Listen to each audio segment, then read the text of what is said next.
Hello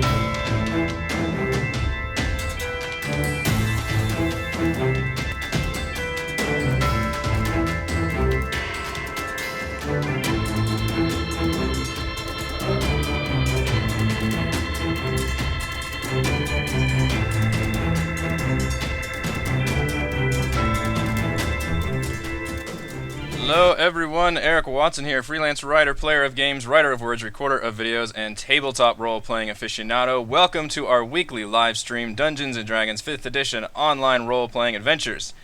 I am joined as always by my good friends. Let's switch over. Chris, playing the noir detective human rogue Mannix. Hello.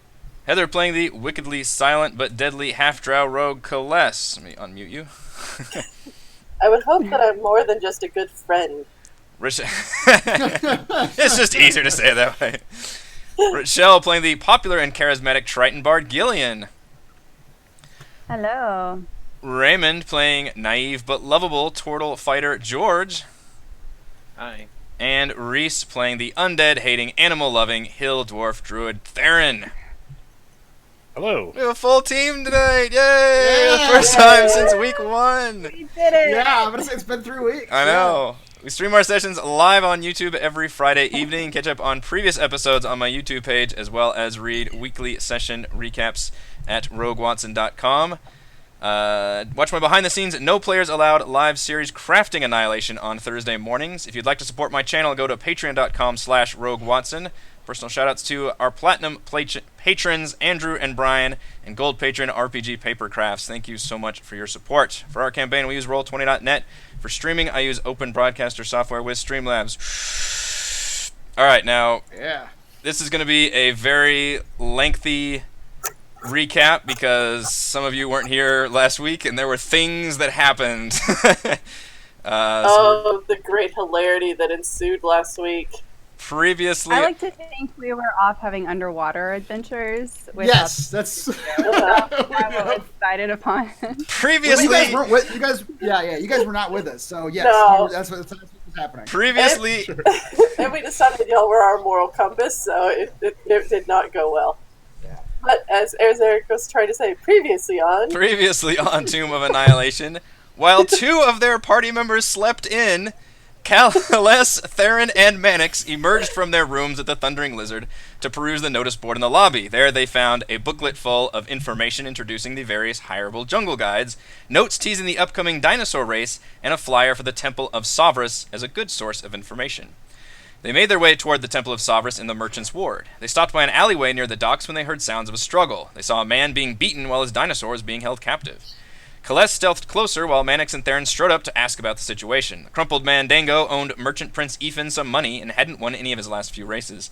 Celeste surprised everyone and quickly diffused the situation when she threw a sack of gold worth the full weight of the man's debt, 40 gold pieces.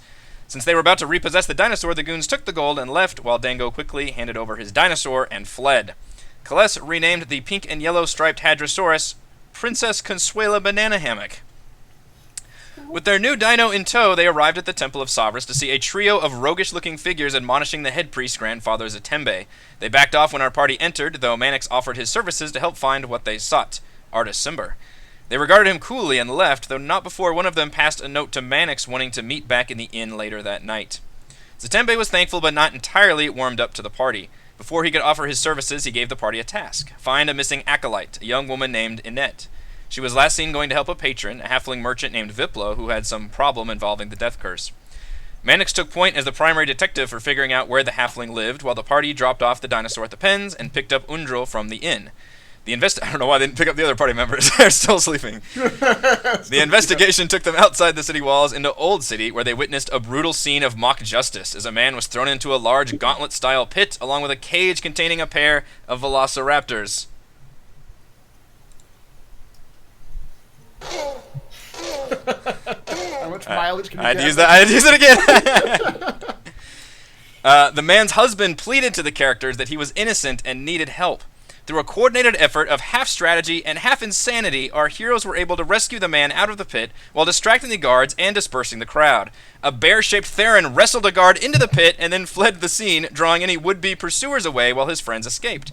The grateful men had only meager coin for reward, but could confirm that the halfling merchant was seen frequently near the southernmost ziggurat as our heroes make their way there. I want to read one YouTube comment. I don't usually do this on our show, but Jason Scott had an amazing comment on last week's session. Said, I was imagining that guard getting mauled by starving dinosaurs, his screams filling the air as the panicked crowd ran for safety, screaming and probably vomiting all over their seats at the carnage. I thought, these are the worst heroes ever, yet somehow also the best heroes ever. I would also like to point out you left out the best part of last week, in that Mannix and Theron are engaged to be married. I did. I did see that. I did forget that. Someone told me I needed to watch that part. I did forget about that. Through an excellent bungled attempt at some playing like a con, kind of, I guess, is what Mannix was trying to do. Trying Talking about trying to figure out something about Zendala, and then Theron kind of inserted himself as the as the lucky partner to be. So yeah, it is now canon that Zatembe believes these two are to be married here. Which, as they discovered, is a thing in Chult, if not this universe. I haven't really thought about the larger implications. So they do have a T-shirt that says "Queer Up Faerun." So queer up Faerun, I like it. All right, you guys are in Port Nyanzaru. So before we continue the story of the three of y'all, which are up here in the northwestern, which is the actual southern western, because again, this map's on its side. We need to level up George and Gillian, who spent a little bit longer time leveling up than the rest of you. So let's get Gillian to level 2. Let's talk about what you're doing at level 2. So I've not a whole lot of news. So I learned another level 1 spell, and I chose Sleep, which I'm now forgetting exactly what it does, but I mean, like, it's like an area attack that makes people sleep. That's the one that's based on like it's like their hit points have to be like less than what I roll, and then it's like so it targets as many people as it can go, I think, basically, until the hit points are not below the yeah. That's a good one. Yeah. So I hope so. So I do that, and also at level 2, I get Jack of all trades, which lets me add half my proficiency bonus to ability checks that don't already include my proficiency bonus. And I get Song of Rest, in which I use my soothing bagpipes to revitalize my wounded allies. Soothing bagpipes. Yeah, so a healing thing. That's what's happening at level 2. A lot of stuff for Bard. That is a lot of stuff, yeah. A lot second level. So I don't know if you can drag that onto your sheet or not. I think we determined that. Could you or could you not do that with later level stuff? What's that? For like the class stuff? Yeah. Yeah, No. Class stuff you cannot. You cannot? have to just add that manual. Okay. Yeah. I believe Jack of all trades though has, like, if you go into like the settings of the character page, there's a way to turn that on. Yeah. There's like a checkbox somewhere that's just if you have Jack of all trades. Yeah, Oh, I see that. Okay. Well, I can do that then. But then, Okay. I still need to add the other thing. Okay. But I guess I'll just add that as like a spell or something. Stuff that's like class abilities, those don't drag over for some reason. I think because they're not actually like considered like they're like you're looking up text in the book, but you're not looking up actual like spells or attacks or anything. I guess. Okay, cool. Gillian, please roll for your hit points, which for a bard, I think you're a D8. I don't know. I think everybody's a D8 these days. You've got 10 hit points now, so I think that's where you're at. All right, 6 is good. Better than average. So you get 6 plus your con, which is 2, so you get another 8 hit points. Excellent. Yeah. And I was gonna say I added there's a long rest ability now. I think I told the others about this last week. But you have to have. Unfortunately, you can't use it now because your token's not on the field. But when you select your token in the upper left corner near where the like little toolbar things you can select are, there will be a button that says Gabor's Long Rest on it, named after the YouTube commenter or fan of the show that told me how to make this thing, but it essentially does all the things of a long rest. It'll replenish your spell slots, it'll heal you up, and all that stuff. But it won't appear until you actually select your token, and we're not looking at tokens right now, so. All right, George, what do we got for level 2? Well, after Gillian's multiple stuff she acquires, Pretty impressive. Yeah, I hope you're just as exciting. I just get action surge. You can push yourself beyond your normal limits for a moment, so on your turn you take one additional action on top of your regular action and a possible bonus action. AKA one of the best goddamn abilities in the entire game, I think. It's a fighter staple. Everybody but yeah, takes, so everybody dips into fighter, just like enough to get that. Such a good ability. That's it. All right, let's roll for your hit points. Now you, I think, are a D10. Yeah. Yeah, So- so you're a D10, the rest of us are a D8. Yeah. That was Two. awful. You can take your average of 6. Plus your con, which is 2, so you get 8 hit points. Alright, so I'm at 20. You guys are slightly stronger than a wet paper bag now. Slightly. Only slightly. How did I end up Two with more dagger stabs. hit points than the tortle? You Really? just rolled good. Yeah, you might have just rolled really well. Yeah. I have 2 more hit points than the tortle. Wow. Yeah. I think Theron's has the most out of all of you, though, doesn't he? He's a freaking dwarf. I don't know. Roll your little thingy and tell us. Oh, yeah, I do have a Oh, thingy. yeah. I should. Okay, I got the other thing to show you. Let's see. Where's that one? This one. Can tell There you everybody go. where everybody's at. Yeah. Oh, yeah, Theron's got you by 1. Mhm. Oh my god. 4 Mannix. I'm so weak. So spindly. You're squishy. Yeah. So, George and Gillian, I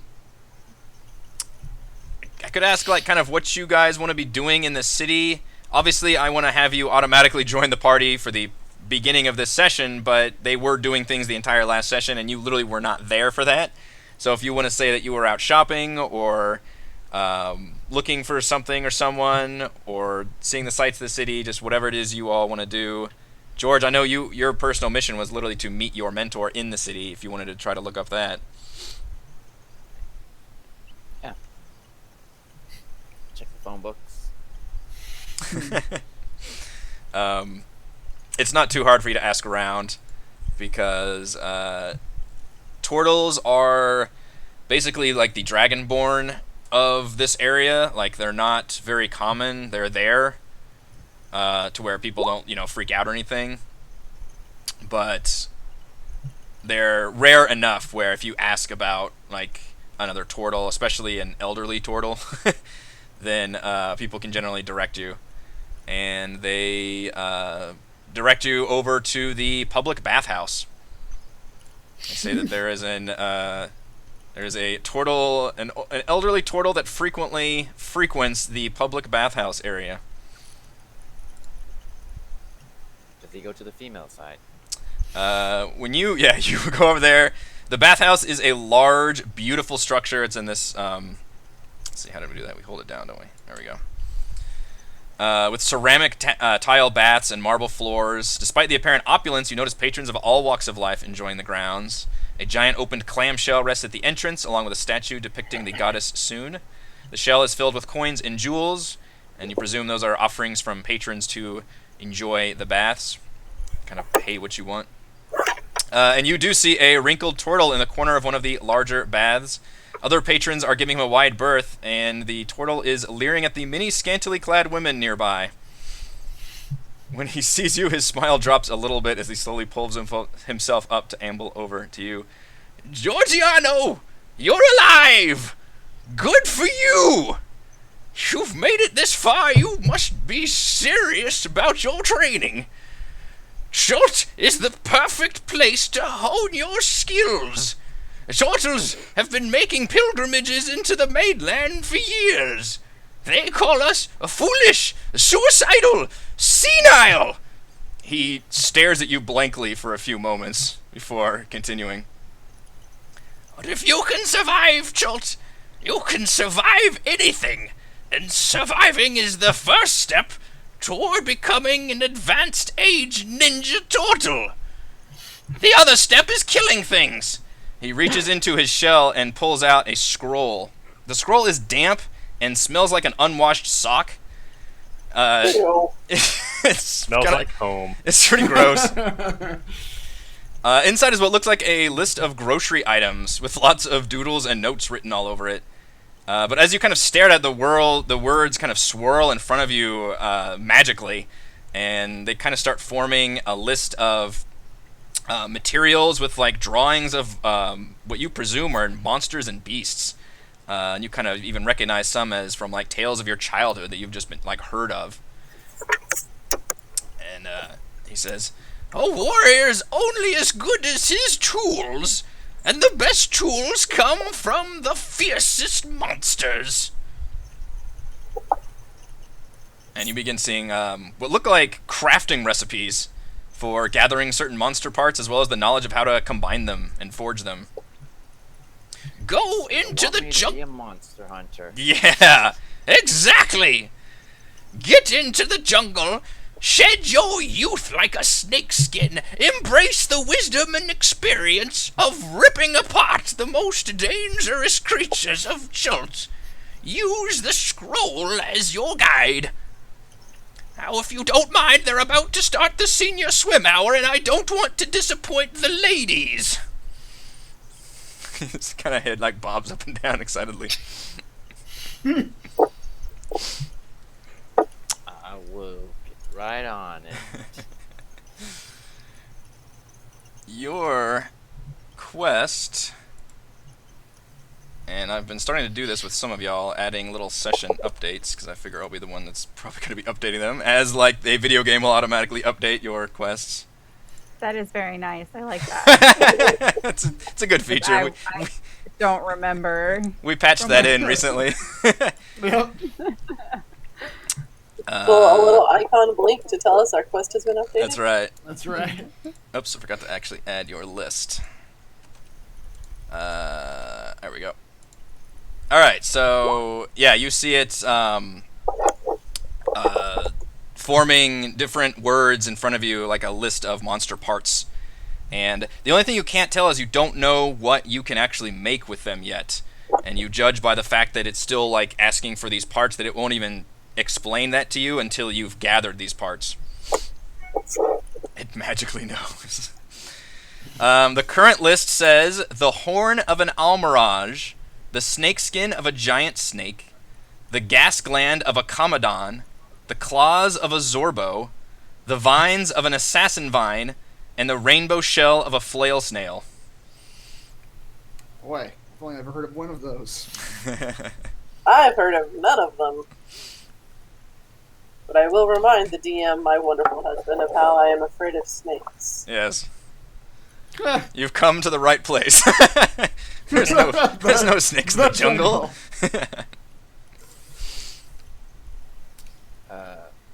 George asked the attendant, "Excuse me, sir." Wait, what kind of accent am I doing? I don't even know anymore. Was it an East Texan? Irish, you just came back from Ireland. I know. Could you tell me how... No. No, that's not. What? That's like Jersey. I've lost my accent.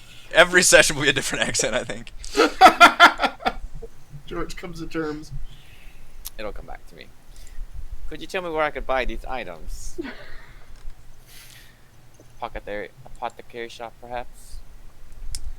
Oh, one of the attendants like, I don't think we deal in these parts here. This is all very gruesome, nasty stuff.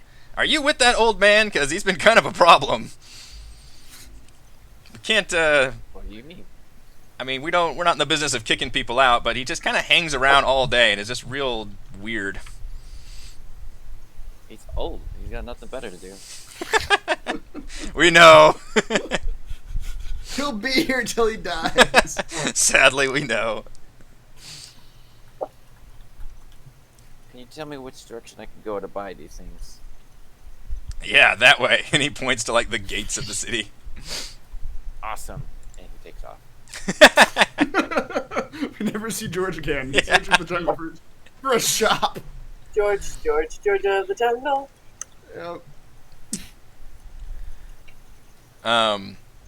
You guys probably hear about an incident in Old City. Gillian, what did you want to be doing at this time? How much money can I get, like, playing my bagpipes? Okay, so that's what I'm doing, but I'm trying to find, like, a high-end, like, group, like a snazzy, wealthy party to entertain with my bagpipes because I'm broke and I need money. That's a real select group. You're broke and you need money, but you're no street performer. You're not going on the corners. Unfortunately, yeah, you're not. People are impressed That don't go well. People are impressed with your looks. You're very exotic. Few people have ever seen a Triton. And with your charisma and just natural presence, people are more impressed than reviled. So you could probably just do it on the street, or there is a inn across the street from where you guys are staying, the Nice Inn. You guys are not staying at the Nice Inn. You could probably go into the lobby and try and, do the daytime performance. You wouldn't be the main act. Roll a performance check for me. It's the performance during the buffet. Yeah, exactly. It's like the old people. It's happening. No one's paying much attention to it. Wow, there you go. Wow. But they really like what they hear. Yeah. Roll 46.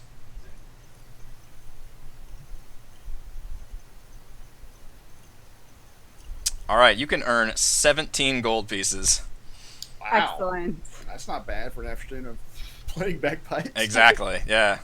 That's pretty solid. It was a good roll. All right, so the two of you, George, through just the word on the street as you're walking around, and Gillian, probably you overhear this conversation while you're performing. You hear about an incident in Old City where and again, it's one of those where you hear conflicting reports about what happened. People are just kind of gossiping, but you think you hear something about somebody talking to the raptors in the middle of this.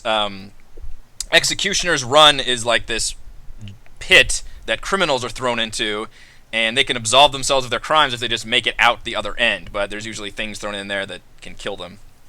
And you hear about it was disrupted today because somebody was apparently talking to the raptors, and then all of a sudden a bear mauled a guard into the pit. A guard was killed by the raptors. The man escaped. It was all just kind of craziness. And for some reason, all these things, you're putting pieces together and going, oh shit, I think the rest of my crew is involved in this madcap scenario. So the two of you hear about this and immediately hightail it over to Old City. Now, I don't know my crew that well. You don't. Yeah, I know. I just met them. I don't know if we have that loyalty.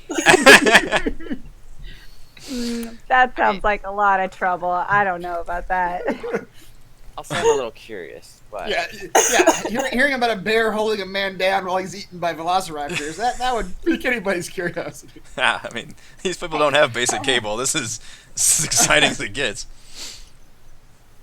So I have a question. So for my jack of all trades thing, so it's only for. I guess it's gonna do that automatically, right? Because I checked the thing. I hope so. We haven't Right. done it yet. Should, So yeah. Because I don't know which checks already factor in my proficiency bonus. it should be the ones that are which skills are the ones that are checked. Oh, which skill? Which What is- ability checks? What does Jack of all trades do exactly? Okay, so I can add half my proficiency bonus to any ability check that does not already include my proficiency bonus. Okay. So I have to know which ones already include my proficiency bonus, and I don't. So it looks like so it's just the ones that say the ones that have charisma. Those are okay. the So ones here's that- what it does. Everything, all your skills that are not checked, they just got a boost of a +1 because your proficiency is right Okay. now at 2. So all of your non-checked skills just got a +1, and it looks like that checks out because you should have a 0 on wisdom, and it looks like animal handling is a 1 now. So I think it's working. Okay. Yeah, you have a -1 to intelligence, but your investigation's a 0. So you got a +1 to everything that's not checked, is what it does. Got it. As long as I don't have to actually actively think about that. So. Nope. It looks like it has done it for Not us. anymore. Thank you, Roll20 Okay. character sheet. Yep. All right, so yeah, hopefully you take the motivation somehow. You can explain how, but maybe you're just curious about what went down. Yes, I'm just kidding. I'm super loyal to my new group. But That's okay. Mannix tried to have both Theron and I thrown into the pit. So So they were a distraction. Yeah, so let's talk about that. You all meet, and really only recently has Theron even rejoined Mannix and Kaless, because he actually, Right. through his bear form, was able to lead the guards away, and then wild-shaped back into a dwarf, and then was like, I don't know where the bear was. And Certainly wasn't me. That's what he said. It Yeah. wasn't me. He's like picking bits Why of would it man be out of you? his hand. I was silently stalking behind Mannix, waiting for her right moment to like stab him in the back. Oh no. Does not appreciate trying to be thrown into the pit. So at that moment, when the three of you come together, that's when Gillian and George come running up, and now you guys can talk about just what the hell just went down. Let's say, I don't think any of us were identified by the guards, right? Surely, a bear is the primary suspect in all this. I'd hope so. Bear. Accessory to Can't being a you bear. turn into a bear? Can't you turn into a bear, Theron? Well, there's a long debate about the history of druids and bear forms. Oh, look, a bear! Oh, no! No, that's just a hairy man. Excuse me. I think we're safe. On the plus side, I'm addressing the two who have joined us now. On the plus side, we got ourselves a dinosaur now. Is the dinosaur with us? No. No. The That's right. Kaless actually you can talk about that. Kaless dropped the dinosaur off at the the dinosaur pens. In fact, I believe I put the icon down there. Yep. Because this city is very obviously used to housing dinosaurs. So they just have a full-on establishment for keeping dinosaurs there, as if you would like have a parking garage, essentially. Yeah. We got a dinosaur. There's a race in a couple days that we're going to scam the hell out of. Oh yeah, that's where we needed our moral compass. Which one's the moral compass again? That's a good question. Gillian and George were supposed to be our moral compass because they're lawful good. That's true. The rest of us are just kind of not. You did save that man. Yes, we did. We also killed another. You murdered a guard in the process. Yeah. We murdered a guard, yeah. It's shades of gray. Shades of gray. Did we really And, save him, or did we just postpone his death for a more convenient time? Well, yeah, who knows? I don't know if Aren't we all just postponing everyone's death? Isn't all life just a postponement of death? Full on nihilism. Real dark. Yeah. But right now, we're looking for a halfling. A servant of some local knowledge god. What's his name? Savrus? Something like Savrus, that. yeah. I'm going to pop up the relevant information. Yes. He lives right around here, as it happens. So we're gonna go track him down.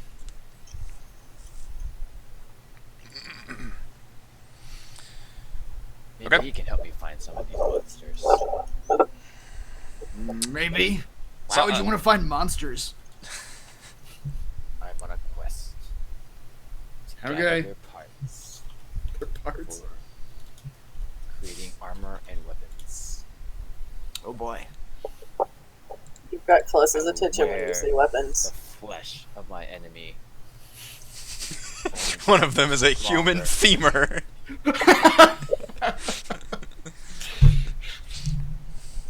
I don't quite know what the vine of an assassin vine is, but maybe this person you speak of will tell me. Maybe this Savras fella seems to be able to contact him to get a whole lot of information. Savras I is don't know how a vine can be an assassin, but yeah. You infer that in Schult even the plants can kill you. Right. oh my goodness. Hooray! It's easier to talk about the things that Stay in can't kill town. you. Let's just stay in town, guys. Yeah, nothing can kill you in town. It's been so safe so far. All right, you all, as per the instructions from the men that you helped, they kind of point you specifically, since they're local to the area, that they do recognize a halfling merchant had been seen around the eastern side of the easternmost ziggurat, which, again, would be this side, because north is this way. And you all circle around. And for Gillian and George, these giant ziggurats look like they are from, like, ancient times. They are the classic pyramid shapes with the kind of, the, what do you call, like, the terraced... you know, it's not an exact pyramid, it's got like the levels on it, but it's like all been like shanty town, like tent city, like people are living all over it. There's like makeshift houses and buildings and clothing lines, just everything. They're completely like lived on and around. Yeah. So yeah, you circle around and you see a suspicious pair of tiny huts very close to the walls of the ziggurat on that inn, matching the description that the men told you about.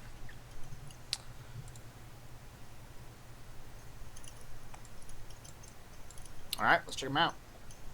And you do have Undril with you still.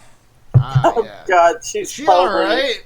I feel like she was uncomfortable with what went down. She's recently. yeah. She seems a little. She's like glad you rescued somebody, but this you feel like she's usually not used to these kind of moral quandaries, and she seems a little uncomfortable. But she does feel like this mission you're on is at least like one worth pursuing at the moment. She's still not quite sure, Okay. but she Good. yeah. Yeah. She definitely doesn't like being in trouble with the law. Right. And she's not sure how much law there is in this area. All right, we're looking at two different tents, huts. Huts, yeah. There's a kind of a semi-big one, and then just a smaller one over here. Okay. I would like to investigate the area outside of the huts. Okay. See what I can see. As I'll go ahead and roll. Okay, you're starting to look around, and you can see, in the dirt, there's like some maybe old footprints that look about halfling-sized, coming to and from this hut, as well as circling around to the back of the hut. You also notice a lot of strangely paced footprints leading in and out of this hut. And as you're kind of looking at it, and you're kind of thinking about what that means, you look up, and all of a sudden this door just explodes outward. And you hear, and a group of zombies start pouring out of it. Oh, no. Oh boy! And I need Oh, man. everyone to roll initiative. I'm going to Escalate toot my quickly. own horn, but I totally expected that. Really? Zombies? You saw zombies? Zombies coming? exploding out from a hut. Exactly. Called it! You didn't call anything! I thought it! You don't know. Rochelle, hold up that piece of paper I wrote on earlier. Eric, I sent you a letter last week. Open it now.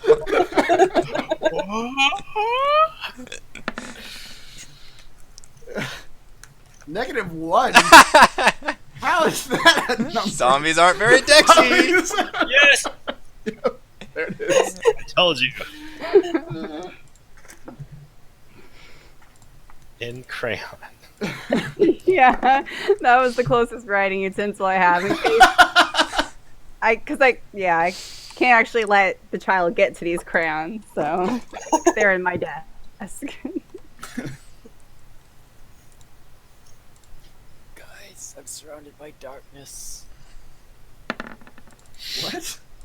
Can you not see anything? I'm surrounded by darkness. Do you not have vision? I don't. What? You should. It says has sight. Do your like control L, see what he sees? Yeah, I can see.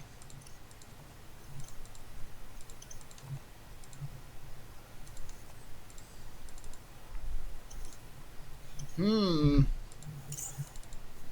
I don't know what to tell you guys. Are you fucking with me? Can you see? No, it's all black. Is it? I only see my icon. Try refresh. I don't. I mean, well, I can. Oh, click it sounds like the similar issue that I have sometimes. Yeah, you'll have to refresh the whole thing, It should be on mine. like your whole browser and everything. It's okay, guys. I don't need to see the fight. I can use my other senses. George takes off his bandana, wraps it around his eyes. I can do this. Good lord, these What? initiative Yeah, rolls are how out of turtles fucking are known sight, for their sense of smell. Yeah. and you didn't need any of them. I mean, we had to beat a -1, so That's tough really to do. hard. All right, these zombies are gonna get a surprise round as they burst out of here. As the nobody was standing near the hut at the time, close enough to actually like get damage from the splintering wooden door. And you see as they come out, some of them are wearing what look like broken like pieces of rope that have been like frayed away from like arms and legs. So you can infer that maybe they were tied up at some point. But they come shuffling out at just the nearest people they can see.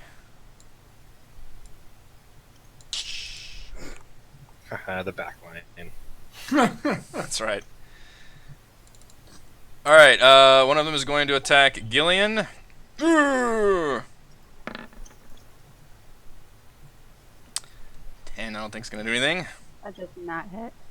We'll do one on Mannix. We know he's strong and hardy. Yeah. Heyo! That's gonna hit. Urgh! Wow! Half my life. Max damage from that zombie. Jeez. Urgh! Just right through me. Mannix just starts sobbing. And two of them are going to attack Kaless. Urgh! No. Nope, one more. Oh boy! They are stymied. Alright, do we have any ties? Hit was against the person who could least afford it. Yeah. Put Kaless ahead of Undril. I'm guessing your dexterity is better. Alright, Theron, start us off. All right. Theron goes back to town. You like zombies, right?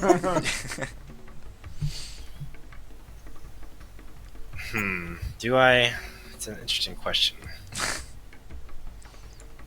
No, I hate them. Checks character sheet. No! He pulls up his paper. Zombies. Aye! Magic 8 Ball, how do I feel about zombies? Inconclusive!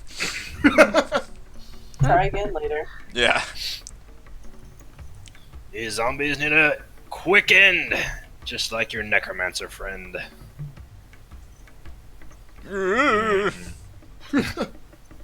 Eventually.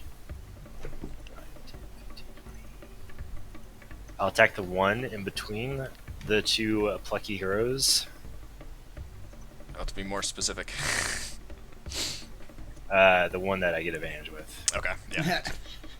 I gotcha. Kaless. Hey, Theron doesn't have to resort to ranged attacks, which he has none. Chat is already making a Tim reference. That's excellent. That is an old reference, too. That's pretty good. A party of Tims emerges from the... Oh god. Real Tim, please stand up. 16 is going to hit. That zombie's not wearing armor.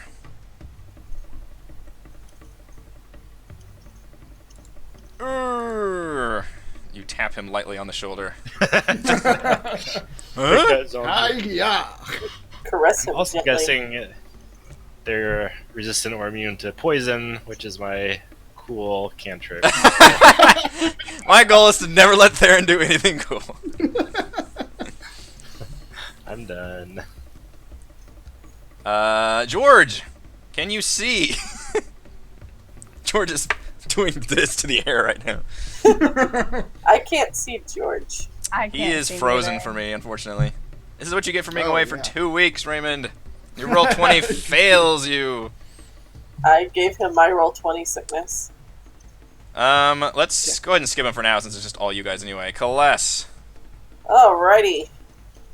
I guess we'll go with the one between me and Theron, since I get my trusty, dusty sneak attack, because he's engaged with somebody else. He's engaged with all of you, yeah. Yeah. 12 does hit a zombie. They are not armored. Yay. 8 damage.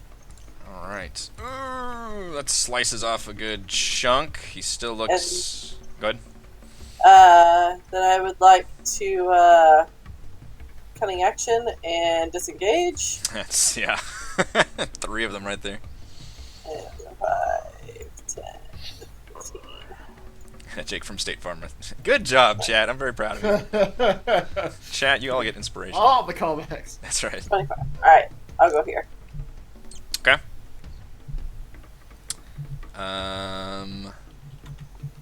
George is still frozen on my screen. Let's do... Oh, it's Undril.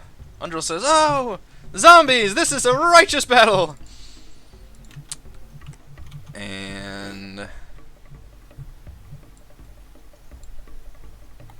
she will... All of you... Oh, actually, you're not doing so well, are you? Mannix. You got healing? Yeah. Oh dear. Yeah, let's get some of that in here. Side eyes you. Let's get some of that good healing. Yeah, she's got it. I'm looking. Okay, it's a touch. She actually has to touch you. She's not fond of that. Yeah, she'll come up. She'll come up behind you and then lay her. She's like, "Oh, be strong." And yeah, let's level 1 it. You're not. You heal 7. Yeah, level 1's exactly fine. how much I lost. He's gonna tip his hat. Thank you, man. She should have 1 less slot, I believe. 'Cause she cast a spell after the last engagement. Alright, Mannix. Mannix is going to begin by disengaging. Hooray! Good luck, folks. Unfortunately, your fighter has lagged out, so... I'm gonna go as far away from the fight as I can. And I'm gonna turn back around and level my Kiss. level my crossbow at the one north of there. Yeah, 15 definitely hits. 10 damage. Wow, yeah, you guys are the sneak attack. Alright, oh, I get to do his undead thingy.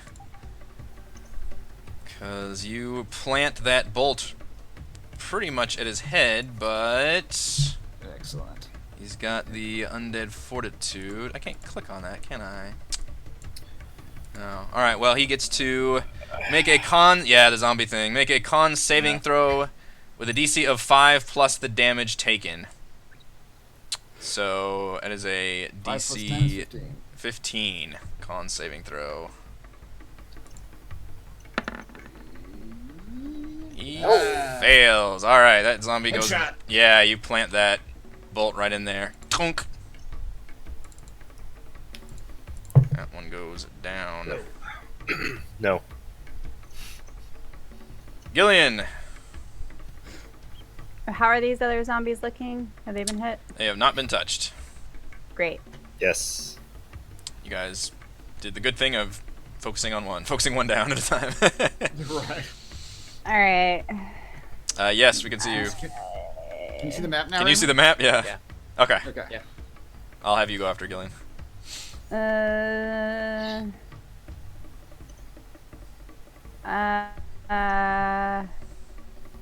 Well. Okay, so with the rapier, I can attack 2 of them. Is that my understanding? Like it said, I just don't know if all the stuff is right on my character sheet. Description: up to 2 creatures within 5 feet. Or am I reading the wrong thing? That might be the wrong thing. I feel like this character sheet is weird on my weapons.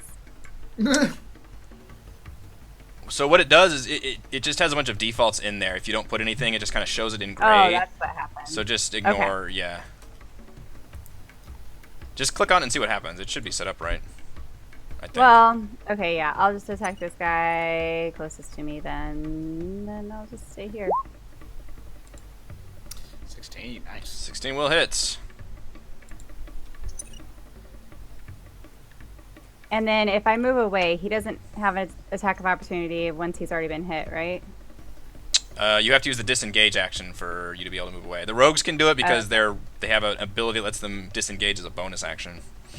I'll just hang out here then. It's fine. Okay. Click on your rapier button in the chat box to actually roll the damage. Ah, right. Nice. Yeah. Yep. We're still learning our new... I think ultimately these sheets will be a lot better in the long run. Yes. They have a lot of like really cool features. All right, George, Yeah. you've been asleep at the wheel, but you are welcome to join for this round. Who's this green lady? That is Undril Silvertusk, the cleric that was on board the Brazen Pegasus with you all. Don't hit her. Probably not. Friend. And everyone's targeting this bottom one now? I just hit him. yes. Like, once. Yes. That's everybody. Yeah. So, yeah. Yeah. I too will target the bottom one. Okay.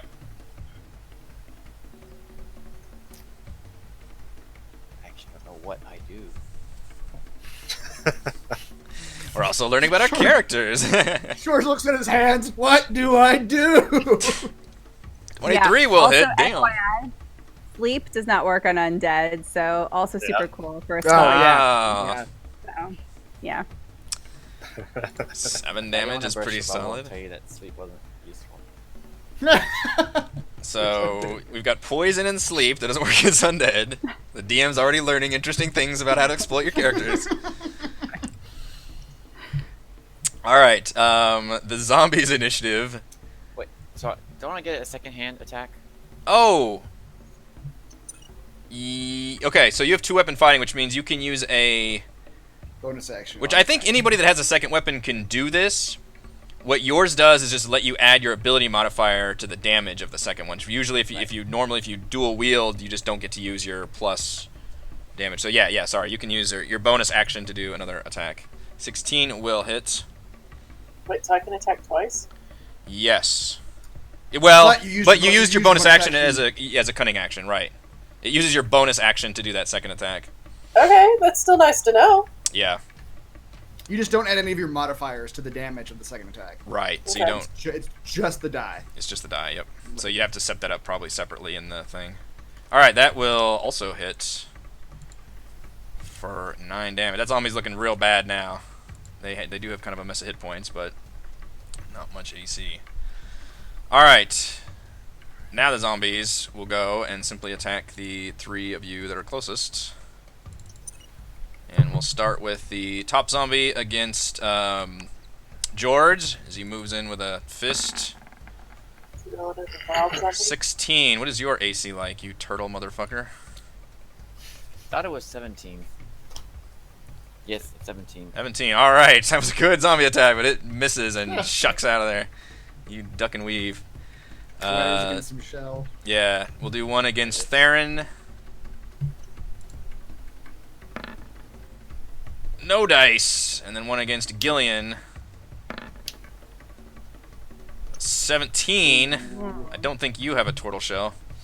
No. That will do 7 damage. Boy, I'm rolling really good on their damage, though. Holy crap. Oh, good. I'm so happy. Thank you. I appreciate it. All right, top of the roll, we go to Theron.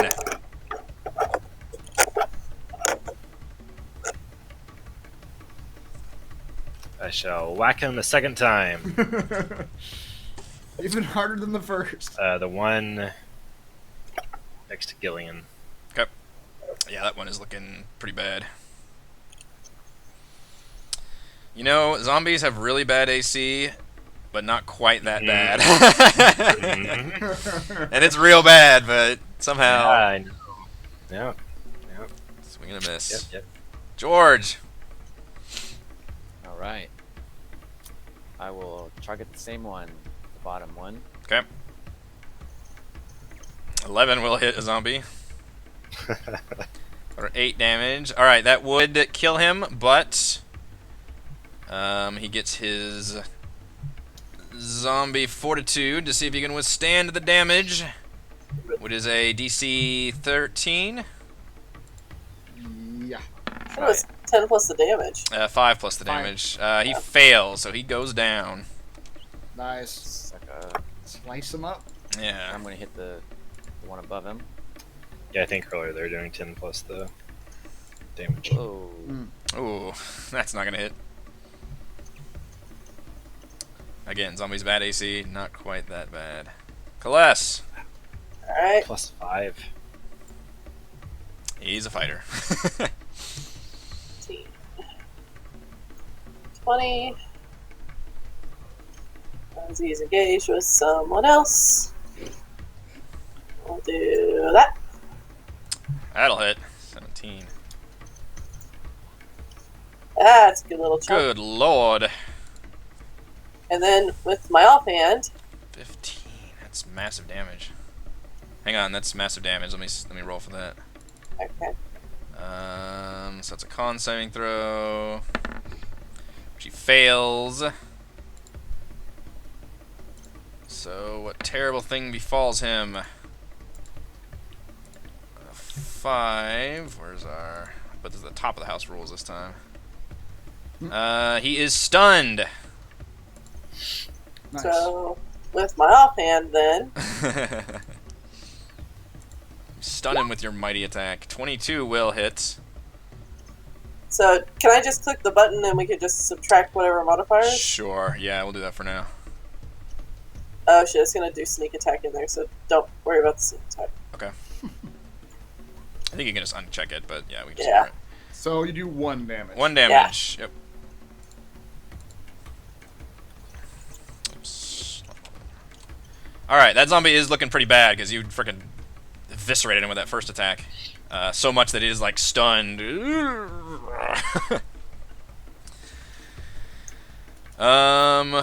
All of you are looking okay to Undrol. So she will turn her wrath upon the zombie. She'll go ahead and focus on the one that you were attacking, Kaless, with a sacred flame, which the zombie gets. Yeah. She Seems a little overkill there. forms white hot light. And the zombie gets a dex. Oh, zombie's so dexterous. Not very much at all. Alright, that's Sacred Flame melts that zombie, and because the damage is radiant, it does not even get to try its undead fortitude. Yeah. It's like, no, you abomination! And it melts under the holy fires. Manix! There's only 1 left. Manix can do math. So... It's going well, guys. So I'm gonna level my crossbow at the remaining zombie and not do anything. An 8 will hit a zombie. Oh, will it? Okay. Sure will. Nothing. Sure will. Sounds about right. Fantastic. They have real bad AC. Wow, that was a hell of an For attack. some fantastic God, you damage. rogues, man. Holy crap. You deal the damage. It's major What is DPS that? right there. 14? That is massive damage. And 14 plus 5 is 19, so that's not it. 6, Oh, I that's the believe. that's not It's the the death. same. Yeah. Yeah, that's the.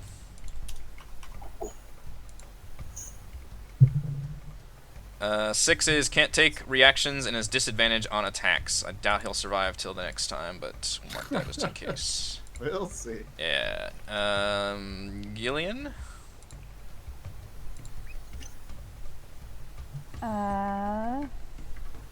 Just come around this way. And again, attack with my rapier. 10 will hit a zombie. For 9 damage, which would kill him. Can I get off 1? Oops. Let me close that. You're the DM, so no. Yeah, it doesn't look like. When DC 5 is a 14. Problem is, you guys are doing a shit ton of damage. Oh, it does! Wow. So it hangs on and drops to 1 hit point instead of being slain. But it can only do that once, right? Anytime it's reduced to 0 hit points, I believe. It's just undead fortitude.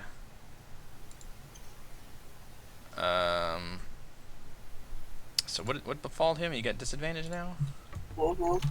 Can't On take attack rolls. disadvantage on attack rolls. Yep. All right. It will attempt to attack Gillian. So that was the one that attacked him last. If you can get Oops. one I didn't mean to do that. last, you attempt to make some sign language with the zombie. And it is not going to connect. I could roll again for his disadvantage, but I don't think it's going to matter, so... Yep. Theron!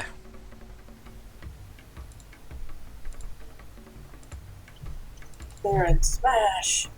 Yeah. Finish this zombie. Bonk. Hey, Theron! Zombies have pretty bad AC! But not that bad! Oh, man. You guys should have seen him in bear form, though. It was a sight to behold. It was great. It was great. Class. No, it's George's turn. Or George, sorry, George. Note, Theron, it's like this. Oh god, please crit fail. Ah. He stabs himself. He stabs Theron. What? This will make you a better warrior.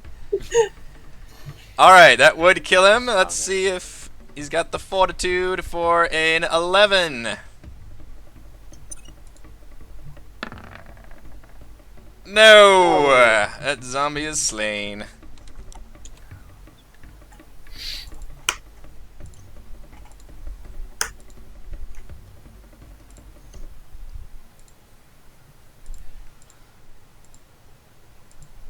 Alright, all is quiet. I'm not looking in that hut. Is that all of them? I'll look. Colette, you look in there, and you see it looks really nasty in there. It looks like there are animal... Zombie orgy just happened. They didn't clean up. Ew. You see what look like animal remains that may have been feasted on, now a little more than just bones and blood. It's just a disgusting mess. It looks like the creatures may have been kept in here for at least several days. And you see like the strands of pieces of rope and like netting and things that might have tried to keep them captive or tied up or something.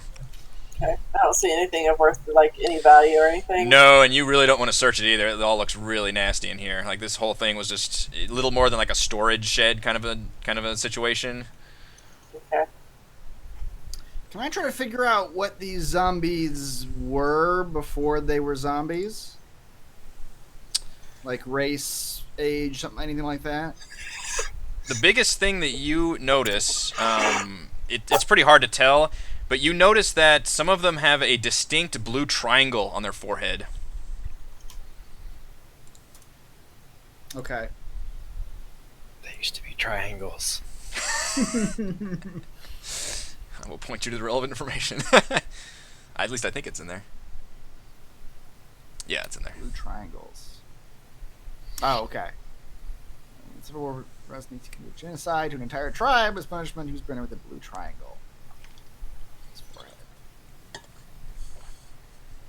Oh, so these zombies have something to do with this Rosnisi fella. That's interesting. The ones with the blue triangle seem like they have been zombies for a long time. The ones that don't have it seem like they are much more fresh zombies, if you will. Okay. They don't have anything. The fresh ones don't have anything in common, like race, gender, age, anything like that. They look like they were native Choltons. Okay. Beyond that, you can't really tell. This Annette fella was into something deep here, something bad. We need to talk to him quick like. I'm gonna throw a rock at the door. This door? Not, yeah, Or not this door? hard. Just one right in front of me. Okay. The door you're talking about? There's 2 huts. Well, one had exploding zombies. Right, yeah, sorry. Yeah, that door's gone. That's just an open entryway. Okay.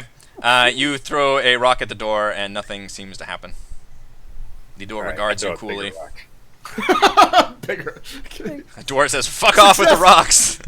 Successively bigger rocks. I gather the biggest rock I can find. Alright, I lift a boulder 3 times my size.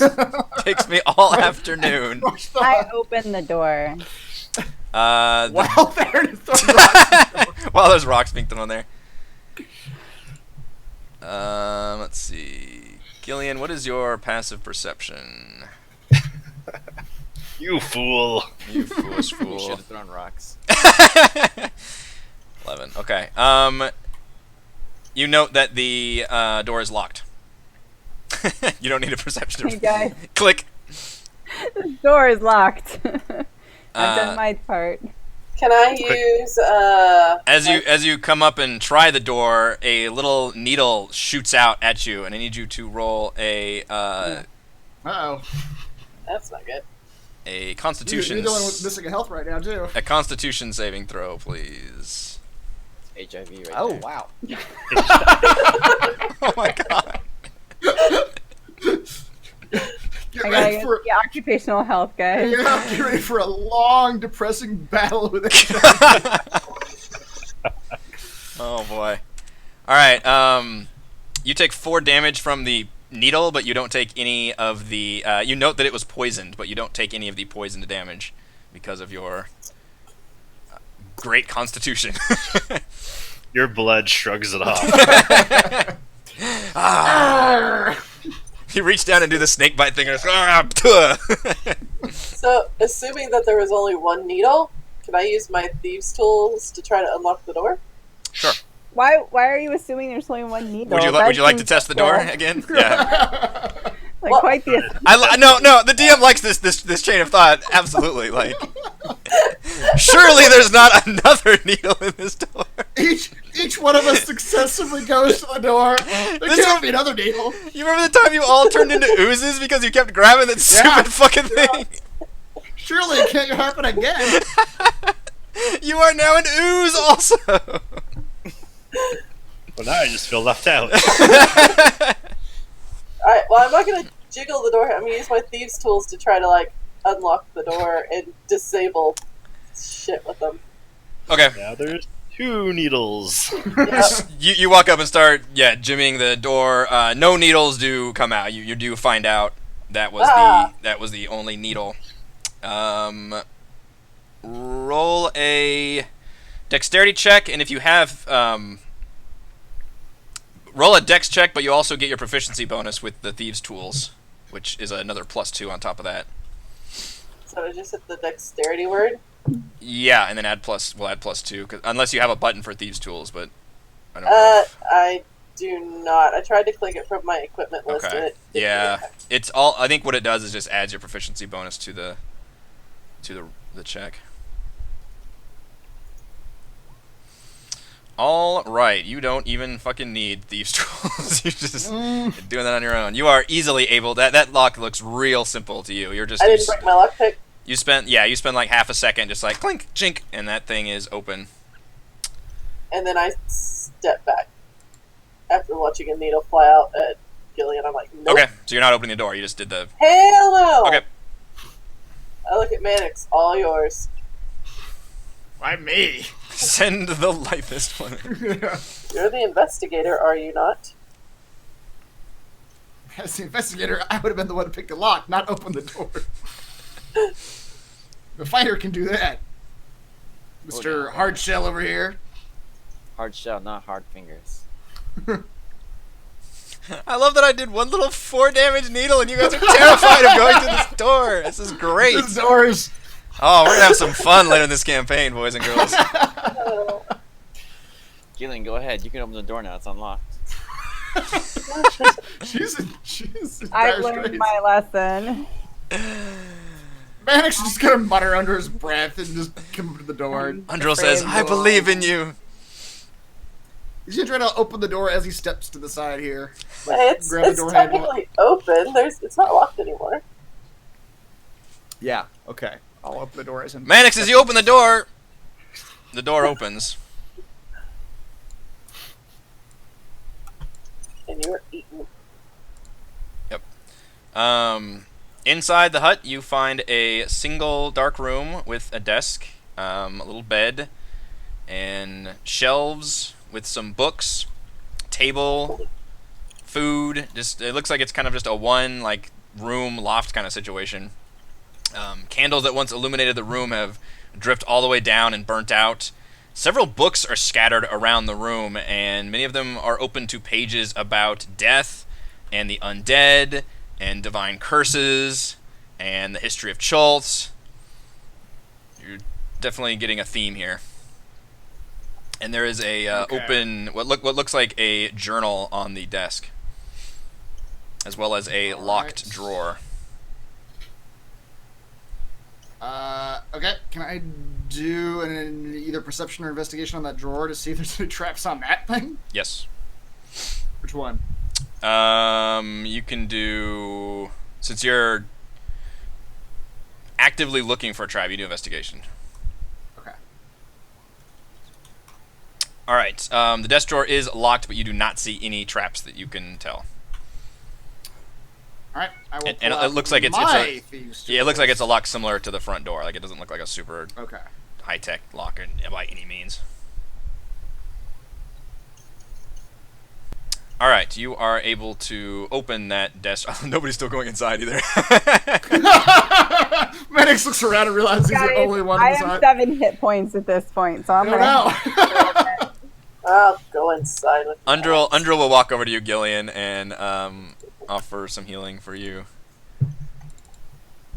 Turn it down. I don't want your healing.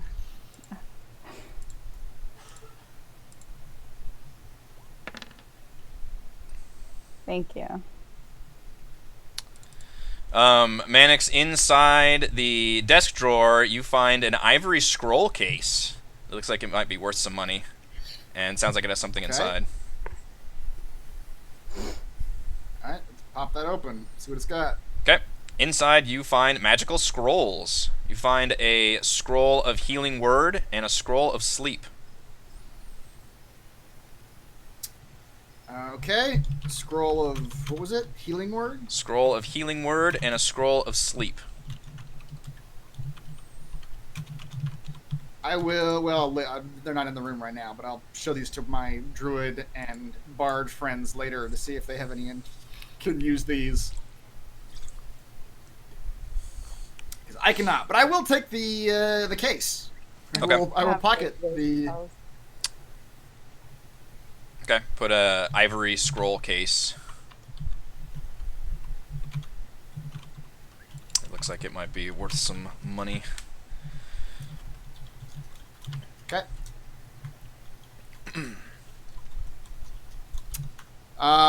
What is... Okay, that's what was in the desk drawer?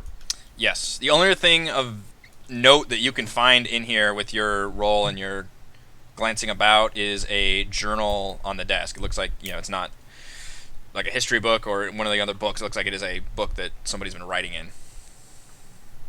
Alright, let's read that sucker. All right, you find 3 entries in the journal, the oldest dated about a week ago. The first entry reads, "His condition has worsened. At first I thought it merely an illness, but it's like he's wasting away, as if the gods are suddenly taking back the resurrection I paid for at the temple. Hopefully they have some answers." The second entry, dated several days ago, reads, "To see him like this is more than I can bear. I fear death will claim him again, and I no longer have the money to raise him. The temple held no answers. I heard someone call it a death curse. I would do anything to help him." The final entry, dated 2 days ago, reads, "My son, my beautiful boy, he has changed. I refuse to give up on him. What kind of father would I be? I must continue my search for a cure, anything, but my son must feed, and a father must take care of his son. I found a hidden entrance into an unused part of the ziggurat nearby. I think it was an old sacrificial chamber.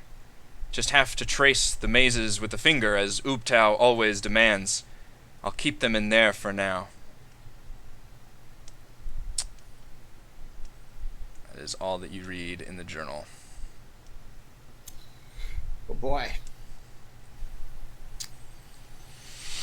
Okay. Assuming this is the home of the dude we're looking for, whose name it was Annette. I'm going to continue. The female. It was a female. Oh, no, sorry. We were looking for Viplo because Annette was looking for him. Right? Yeah, for what you remember, Zatembe told you that one of his acolytes has gone missing. That's the Annette, and she was oh, that's a flash flood warning on my phone. She was checking up on a patron of the temple that was that had the problem, okay. And then she hasn't returned from checking up on him, basically. Okay, now man. And Viplo was the one that had the curio stand, and that we were trying to find his residence, basically. Yeah. Maddox is immediately going to walk out to the front and start examining the zombies again to see if any of them might be that Annette person. Okay. Roll investigation. Okay.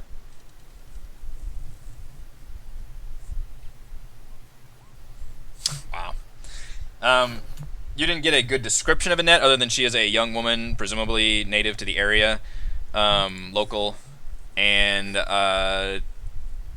none of them look like they match that exact description. It's hard to tell for the zombies, but you notice the ones that don't have the blue triangle, that are more easily identifiable, do not appear to be any young women, basically. Okay. All right, folks. Well, looks like this Viplo fella was caught up in some bad stuff. Had a son succumb to whatever this death curse.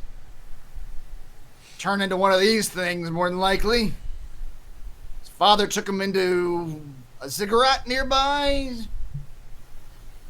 It's right next to you guys. Like, it's basically like down here behind the temple. Yeah, it's on that. Oh, is it? If we go back to that map, you guys are like right next to that ziggurat. Okay. And you see, and I mentioned, you see the tracks going literally around the hut. Ah, okay. If we're gonna find this Annette woman, then more than likely she's down there.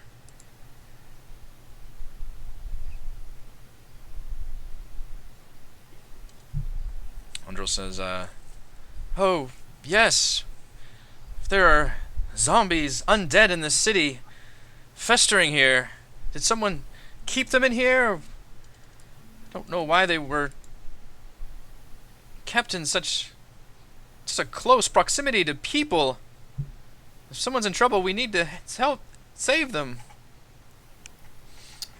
My guess, this Viplo fella had a kid, turned undead, needed to feed, and the father did all manner of unsavory things to keep his quote-unquote son going. He'll pay for whatever he did. But for now, our contract is for the acolyte. And if we're gonna find her, we gotta find him.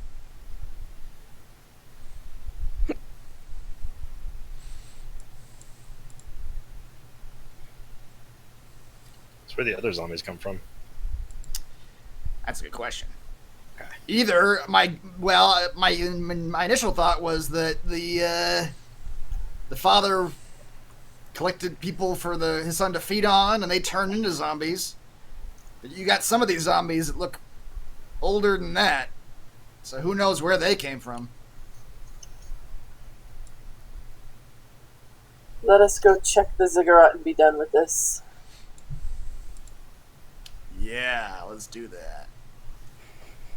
So who are the scrolls for? Oh yes, I bought the scrolls. Yeah, the druid and the bard. I will show them to you guys. Can you two use these things? They're I have both Fucking- of those spells. So well, maybe you can use it. Well, if you're out of spell slots, then you can use these scrolls instead. Yeah, so scrolls let you essentially Oh, cast I that thought it was spell. mine.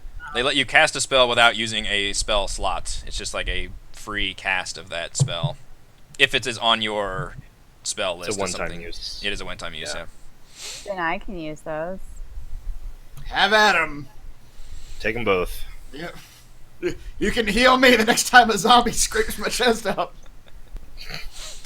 I'll have forgotten by then. Great. I'll just be like, where did I get this scroll? Right. I feel like Gillian's Oh. been beaten up like just as much though in this campaign so far. That's true. Yeah. She's taking hits. Yeah. I know, I need to start hanging back more. No, don't do that. Don't do that. Charge forward heedlessly. And, well, yeah, I need to stand 15 feet away from a door like everyone else does. Crowd around it and just ponder over it for a while. I love it. What is this door? I love it until one patient is like, fuck it, I'm gonna open it. And then like, yes. Yeah. I mock you all for All being right. super conservative, and then whenever somebody does trip the trap, And then yes. the moment we. Fools. All right, I'll start tracing these tracks back behind Okay. the building. Yeah, you are pretty quickly able to see where the tracks lead, and is just a section of the wall of this one of the giant ziggurats in Old City, and it doesn't take you too long because even the tracks get you there. But with your investigation skills and everything, you find what looks like a maze embedded in a section of the wall of the ziggurat, like a classic maze, and it's just big enough for like a finger to go in. Well, according to this note that the Viplo gentleman left behind, I ought to trace it with my finger.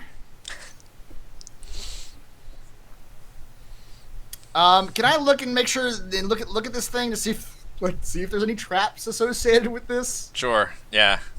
You can investigate the area. Okay. Hey, that's All right. funny. You are you with that roll, you see what look like very faint seams, as if a section of the wall can open. Right where that maze is, like the maze, in the middle of this section. Okay. Other than that, you don't see any openings or holes or anything of that nature. My suspicion then is that this is what door will open if I complete the maze with my finger. All right, I'll go for it. I will attempt to put my finger wherever I think the start of the maze Yeah, is there's on a the pretty wall. clear start on it. Yeah. Okay. All right. And trace it to where. I'm sorry. Roll what? Roll an investigation check. Yeah. As you try to figure out how to do the maze, ending up at the right spot. All right. You are this is a pretty simple maze. You're able to easily find the entrance without even screwing up at all.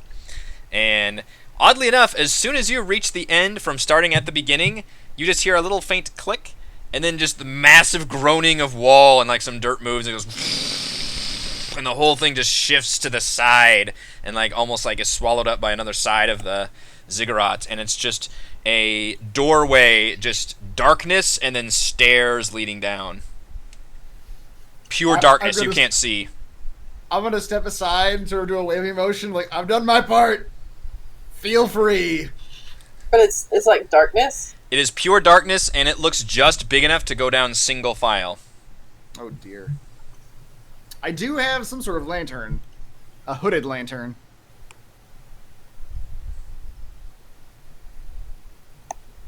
Which I will go ahead and light, because why not? Okay. I don't have dark vision. Yeah, I need you to tell me how you guys, what order you would like to come down the stairs. I'm definitely not going first. Mannix. I do have dark vision.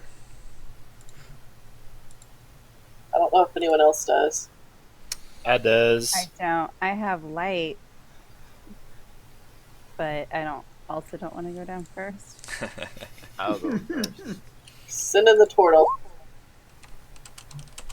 Ignore that.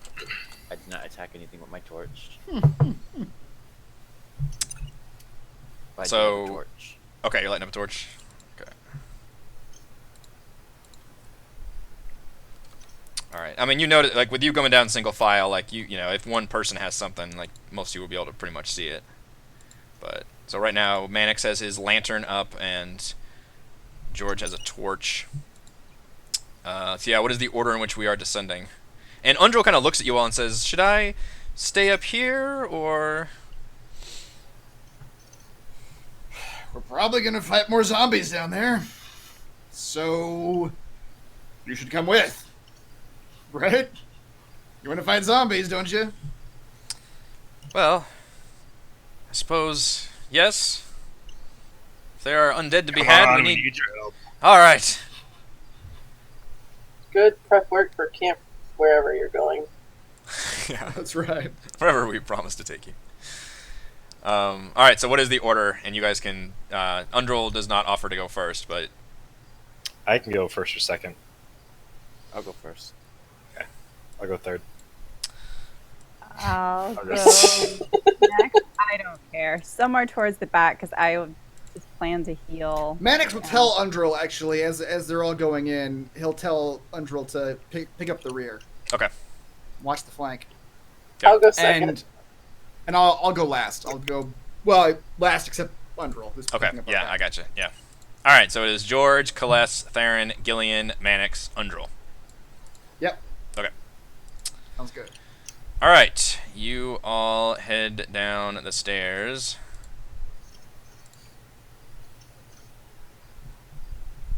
And should we take a break? Uh-huh. We thinking break? Uh-huh. Oh, yeah. Good time. I think we could take a break right now. Yeah, let's take a break, and we will return with heading down into the mysterious darkness, where nothing bad happens. Nothing bad ever happens. Where nothing bad ever happens.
Let's see now. Testing 1, 2, 3.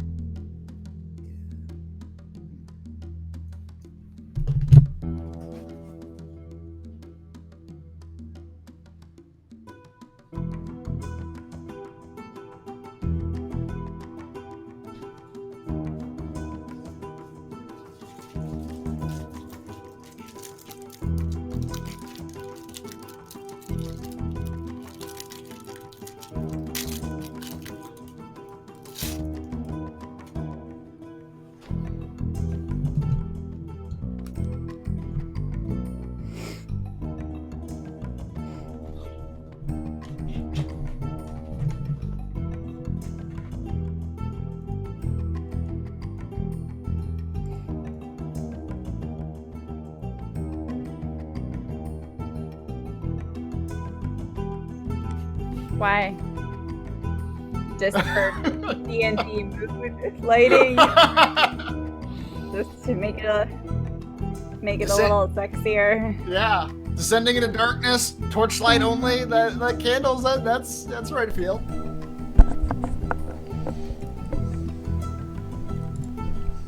All right, I think we're coming back.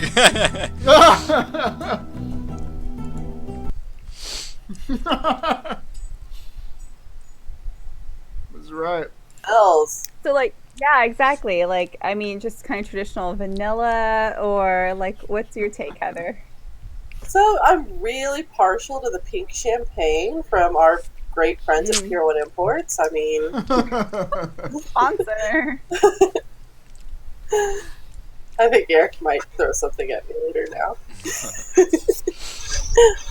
All right, you guys are heading down into the dark tunnel, but you do have light sources.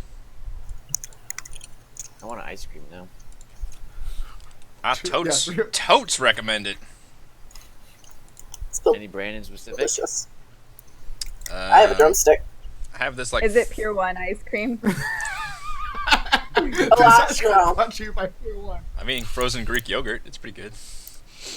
Doing a is a drumstick fudge by Nestle. George, you are in the lead. You descend stairs for. He counts the squares. About 30 feet before you reach a landing into darkness. The air feels very stale down here. You see blood on the ground. That's a good sign, right? Yeah. Always. Interesting. And just confirm, all of you can see right now? Just to make sure the light sources are working? Okay. Nothing but the stairs, but we can see. Yeah, you guys are in a very, like, tight, like, literally, you reach out your hands and there are walls there. Wait, why am I third? Damn it, I thought you said you were third. Kalash jumped in second, that's why. Mm-hmm. Can I Alright, you just- see a door in front of you. Stairs going down a little bit more, and then a door. I forget what happened to Gillian, and I. It wasn't important. Okay. I tried to push open the door. You stride up. Ago. Yeah. You stride up to that door, and it is neither trapped nor unlocked. You are able to open that old Kick it open. stone door. And it opens up into a room. Kind of a small room, but a room. Nothing inside. It's just pure empty stone floors and walls. But there's another door to the north. And next to it is a message written in ancient script. That you don't recognize. But right next to it, it looks like someone has handwritten a translation. As if they were... It's literally written like they were doing it, like, looking and then writing and looking and writing, and just kind of scribbled it, like, below it. And the translation, written in common, reads, "Obtain Ubtau's favor to walk the bladed path." And you see... near the door is a maze.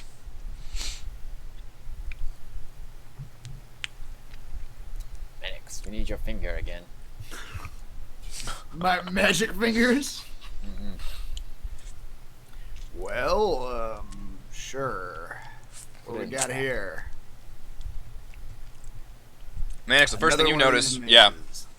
is that this maze is just, it does not have any impression on it. It looks like it's just kind of a picture of a maze. Hmm. Okay. In terms of, like, putting my finger in, like, a slot, that doesn't It doesn't be appear there to this have time? it, no. Alright, well, just for the hell of it, let's try it anyway.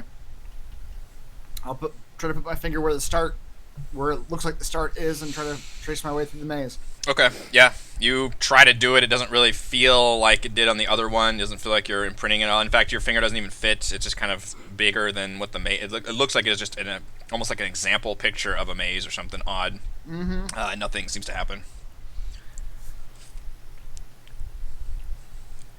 Can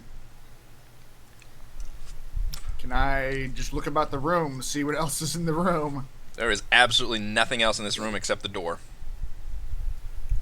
This thing's melting too fast. Open it. I will try to open the door. Okay. Good man. Doors behind me just whispering bad ideas. We all you- see Mannix reach for the doorknob, and we all take a step back. Yeah.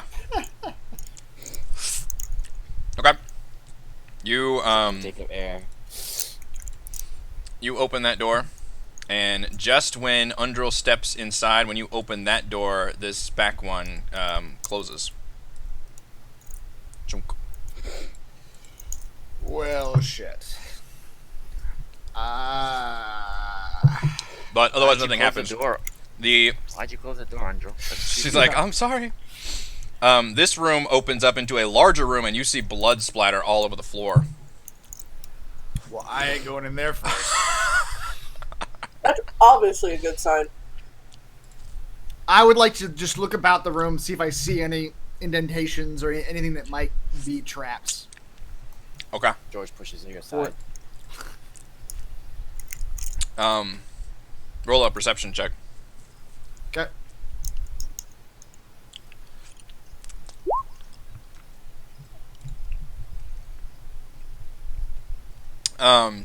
Mannix, you notice two things. One is that this one has a maze on the wall, and it looks more like the one at the beginning of the outside of the ziggurat, where it does have the bigger maze that you can trace a finger in. It looks like it's a different maze, but it looks similar in complexity. The other thing you notice is that your eyes scan upward, and you notice large, dark slits in the ceiling. Well, there's your bladed path. More than likely. Are these blades at like specific intervals that we can avoid, or they just look like the entire length of the room? It looks like you're not sure how anything works, but they look like there are. I'm assuming the traps. They look like they are enough of them. To cover the entire room. Yeah. Should bladed things protrude from them? Right.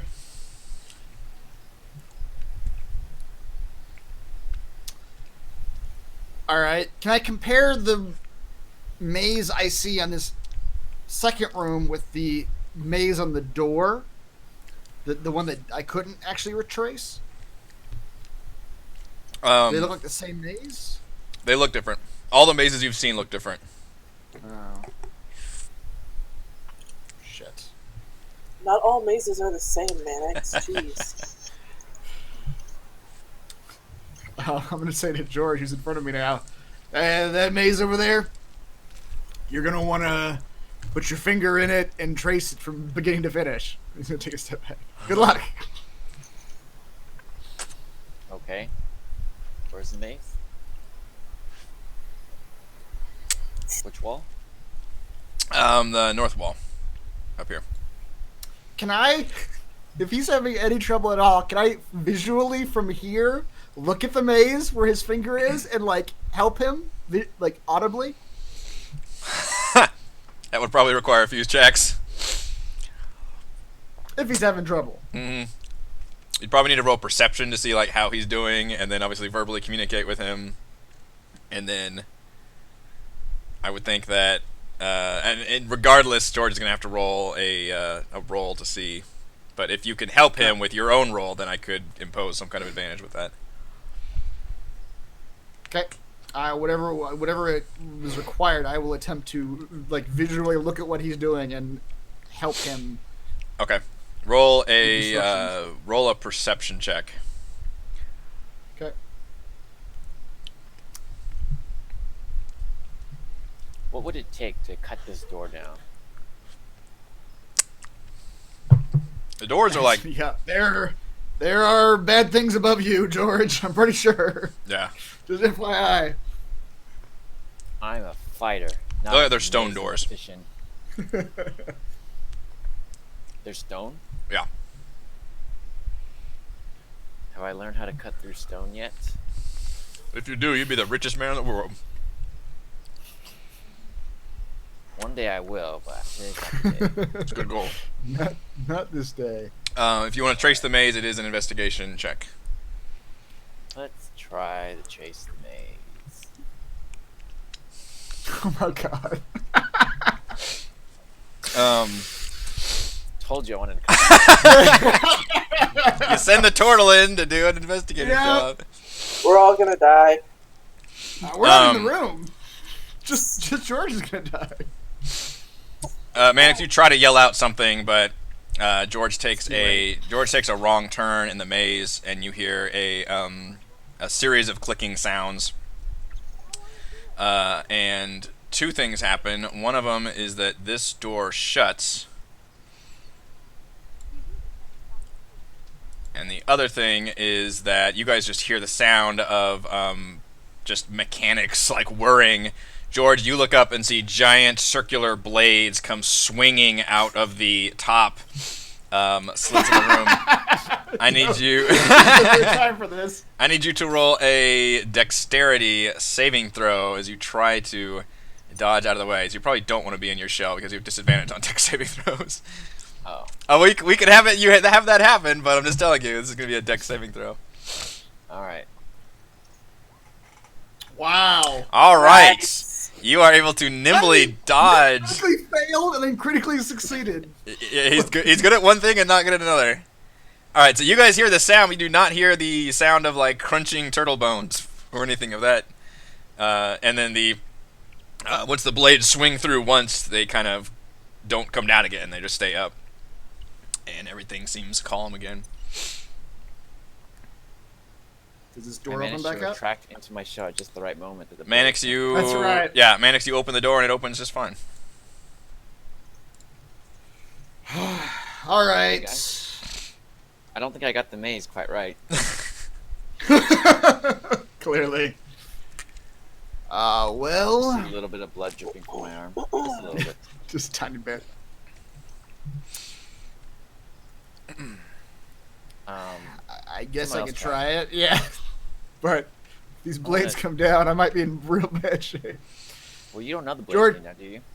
Maybe not. We heard mechanics, and I gathered what was gonna happen. That's why he sent you in there. George, why I how do sent you you- feel about this? He sent you to trace that mage. He stood back. You saw the door just close. And then these blades come down. And you were able to dance out of the way. And then you look over and he opens the door again. And just... You know what? Just for that, and he takes his finger towards the maze. Wait, no! No!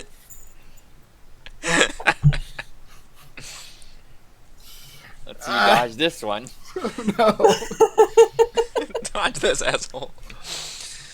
It is investigation check to do the maze, as always. If I can stop you, I'll stop you.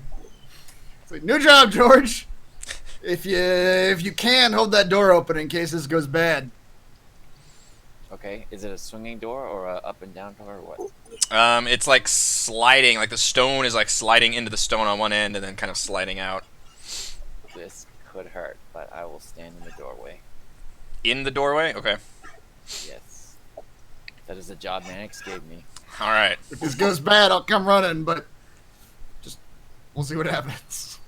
All right, investigation. Investigation, please. All right, you are easily able to find your way. Yes, this maze is like child's play stuff, like a kiddie's playmat. Looks. Then I look back at George and realize that. How did you fuck this up? Well, you know what? Show you, like,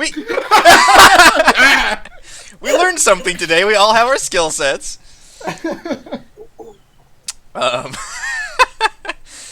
Yeah, so you are able to trace that path, and the blades do not descend. Instead, two things happen. This door opens, and this door starts to close. Oh. George, I need you to roll a strength check, please. Uh-oh. As you are literally like bracing yourself against this door as this stone wall is moving towards you. Alright, George, Oh no. you are going to... Have to pick a side of the door. oh wow. You're going to take 1 bludgeoning damage, and I will let you choose which side of the door you end up on as it just squeezes you out of the way. split second. Let's let the fates decide. Okay, roll and flip a coin, whatever you want to do. A 1 will be top, and a 2 will be bottom. Look at this. Rolling for it. DM's own heart. I love it. Alright. You flop to the top as the door closes. As one door opens, one door closes. I did that right? A 1d2. Yeah, looks like it. Alright, those of you on the bottom, yeah, that door closes, and you noted the bottom door opens again.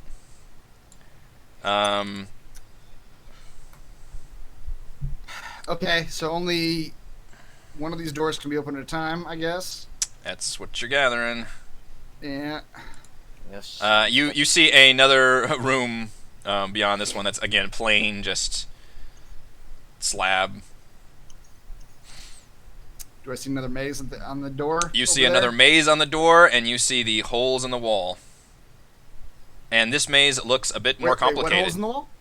You see very similar holes to the wall as the other room. Oh, right. The holes for the maze? Or what holes?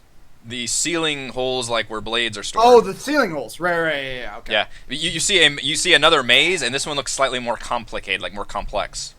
Okay. I'm gonna turn back to George and say, here's my concern. If we make it to the end of this and it's just the two of us, whatever's at the end of this is gonna be faced by just the two of us.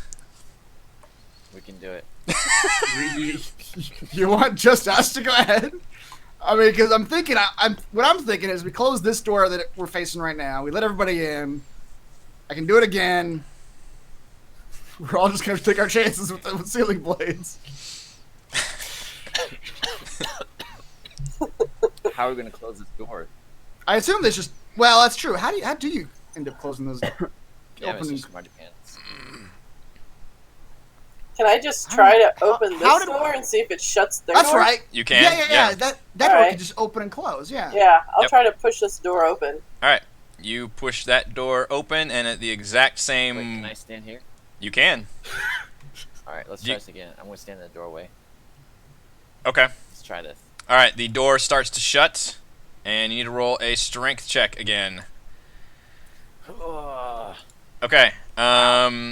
You are able to hold it for the moment, but I need you guys to act fast because this shit is like you start start seeing like fucking dirt start pounding down. Like this door wants to close.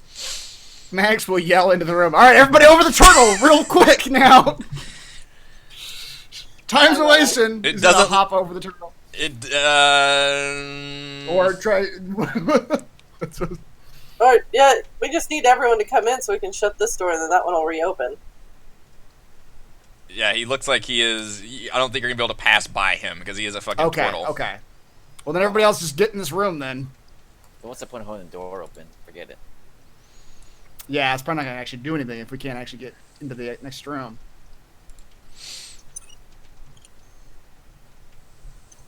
Okay. Well, let's just get everybody in here then. All right, George. Okay. You have the option of getting over to their side if you want because you are in the middle, or you can stay on this side. I'll stay on the same side. Okay. You let the door close? Yep. Okay. Alright. You are all in this room. Magg's gonna walk back to this maze. He's look back at everybody. He goes, "All right, just be ready. If this fucks up, blades are gonna come out of the ceiling and drop down at us." Before he does So that, just- can I just try to push the door open as he heads towards the maze? The far door? Yeah, You do not see any way of opening the door. just want to push it open.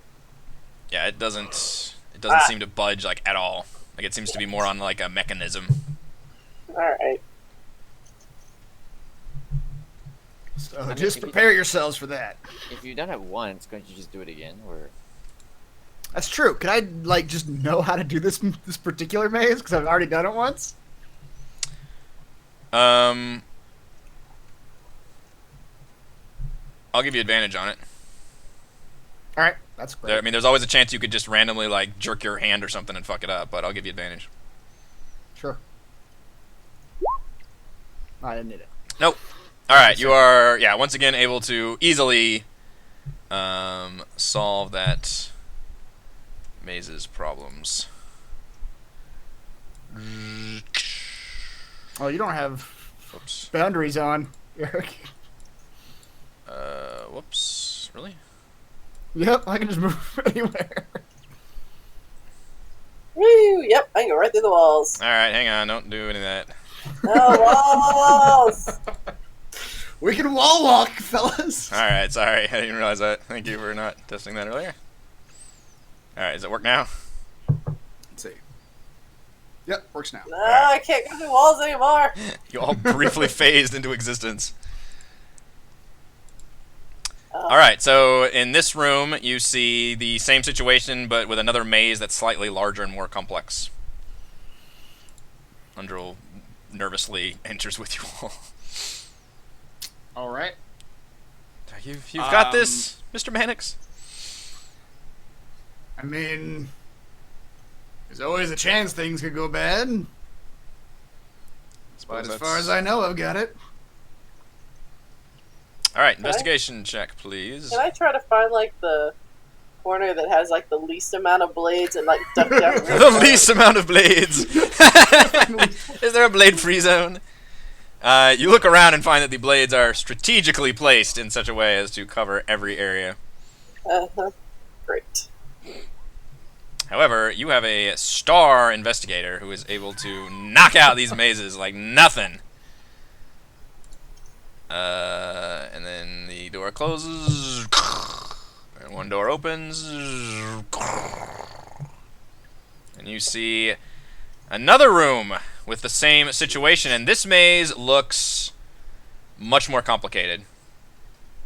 This maze looks like it would take a portion of your cunning. No! All of your cunning. Okay.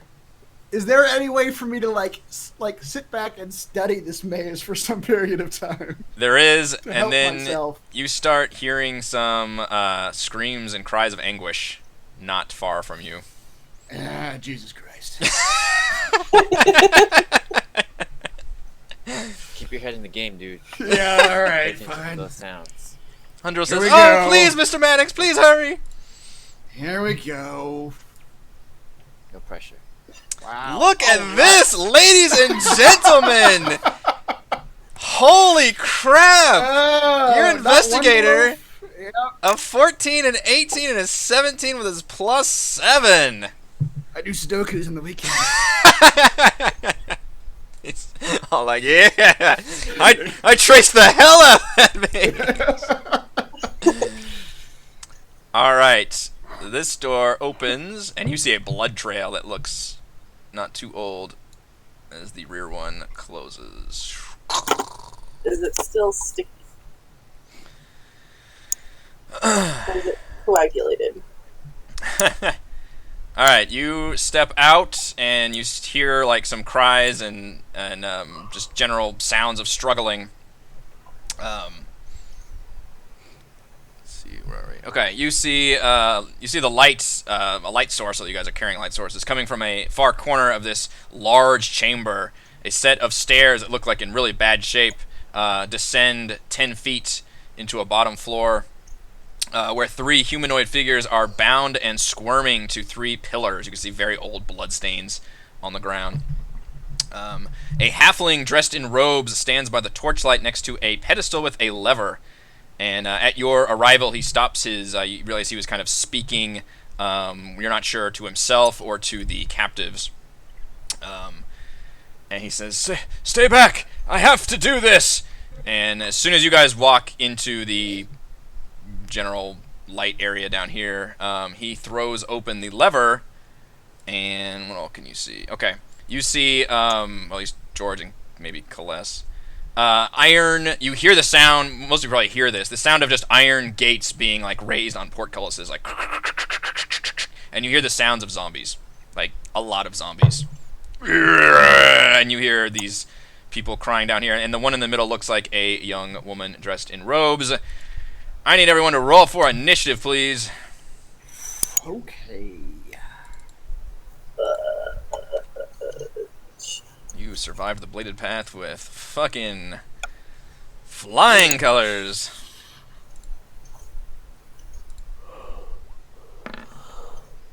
I took 1 damage from the door. That's right. The door did more damage than the damn blades. Oh my gosh.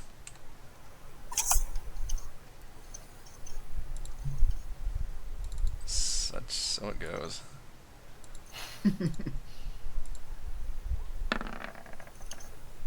Wow.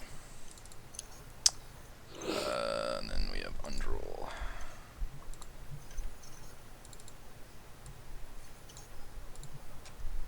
Undroll, use your turn to heal me, please.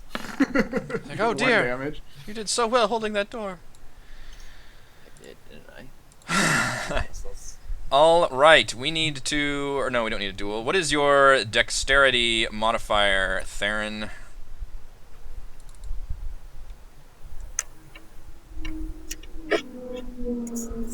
You're muted. What is your unmuted dexterity modifier? All right, yeah, you're 3. going first.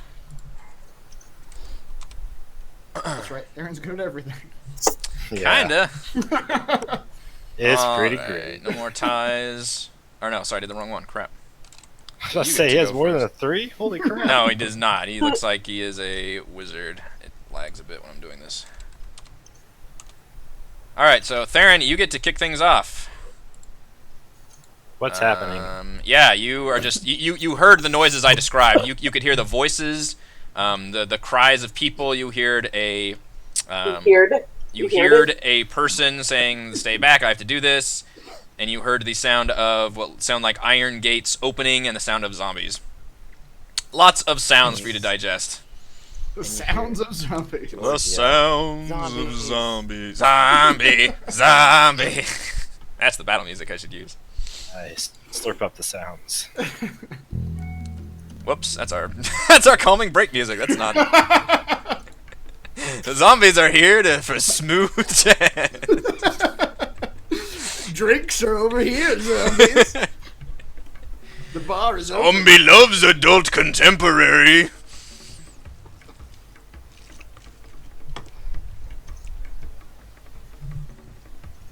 I don't know why my zombies sound like ogres. Zombies don't sound like anything. No, they really don't.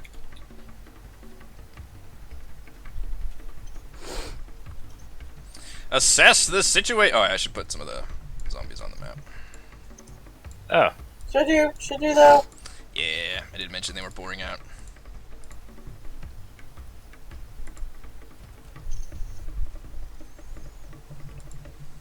And they look fixated on the ones below. They really haven't. Zombies don't seem interested in you all up there. Mannix is gonna actually tell everybody. Which one is it that looks like the acolyte? The left one or the right one? The middle one. The woman in the middle. Yeah. Oh, the one in the middle. Oh, I thought that was the. Okay, yeah. He's gonna tell everybody. I mean, the others look like they are captive. Like they kind of look like just locals Well, of the Mannix doesn't area. care about them. He's only got a contract for the middle one. Man, what's your alignment? True neutral. Hey, Mm. not his circus, not his monkeys. Mm-hmm. They are somebody No, else's he's problem. gonna tell everybody. He's gonna say the woman in the middle is the one we got the contract for. We need her alive. Mr. Mannix, if there are more, we need to help everyone here. Yeah. Sure. If we can, sure. I'll ready an attack to come near me. I'm done. Okay. The halfling, which you presume is Viplo. He is, and you know, he is actually, he kind of ducks behind, and this is a pretty good-sized pillar that he can kind of effectively hide behind as cover. As he looks at Theron and says, "No, no, I must protect him. You cannot take him." And he will throw a Baby at you. baby. No, what? He will hurl a firebolt at Theron. Okay. For 9 damage. Wow. Damn. So, if I can hit, my damage rolls have been solid.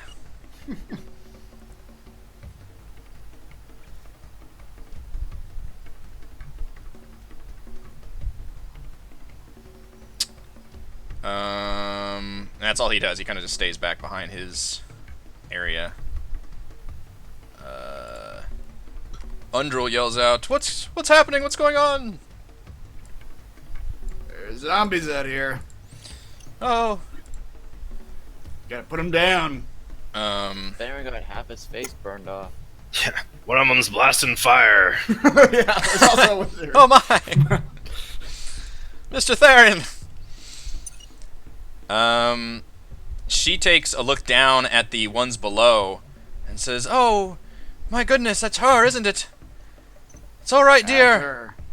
And she will Quick one, aren't you? cast Sank. Oh, wait, no, I don't think she's in range. 30 feet. 30 feet? Yeah, she's gonna have to. Have her come in closer. Push her Yeah, over. she's like, well, she doesn't necessarily want to, but she will. She'll go. I got to use all Push her her movement. forward. Yeah, she'll step What right you getting ready here. to do? Yeah, she will cast Sanctuary on Innet, or who she thinks is Okay. Innet, I guess. Yeah. That's. And any creature that attacks the Innet must make a Wisdom saving throw. On a failed save, the creature must choose a new target or lose the attack. So she has been. We'll do that. All right, Gillian.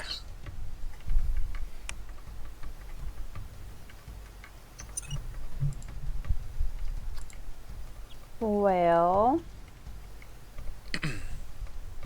It does take double movement to move through people, I believe we determined. It count as difficult terrain. Yeah, I can't super make that effective. I will just cast Healing Word on myself.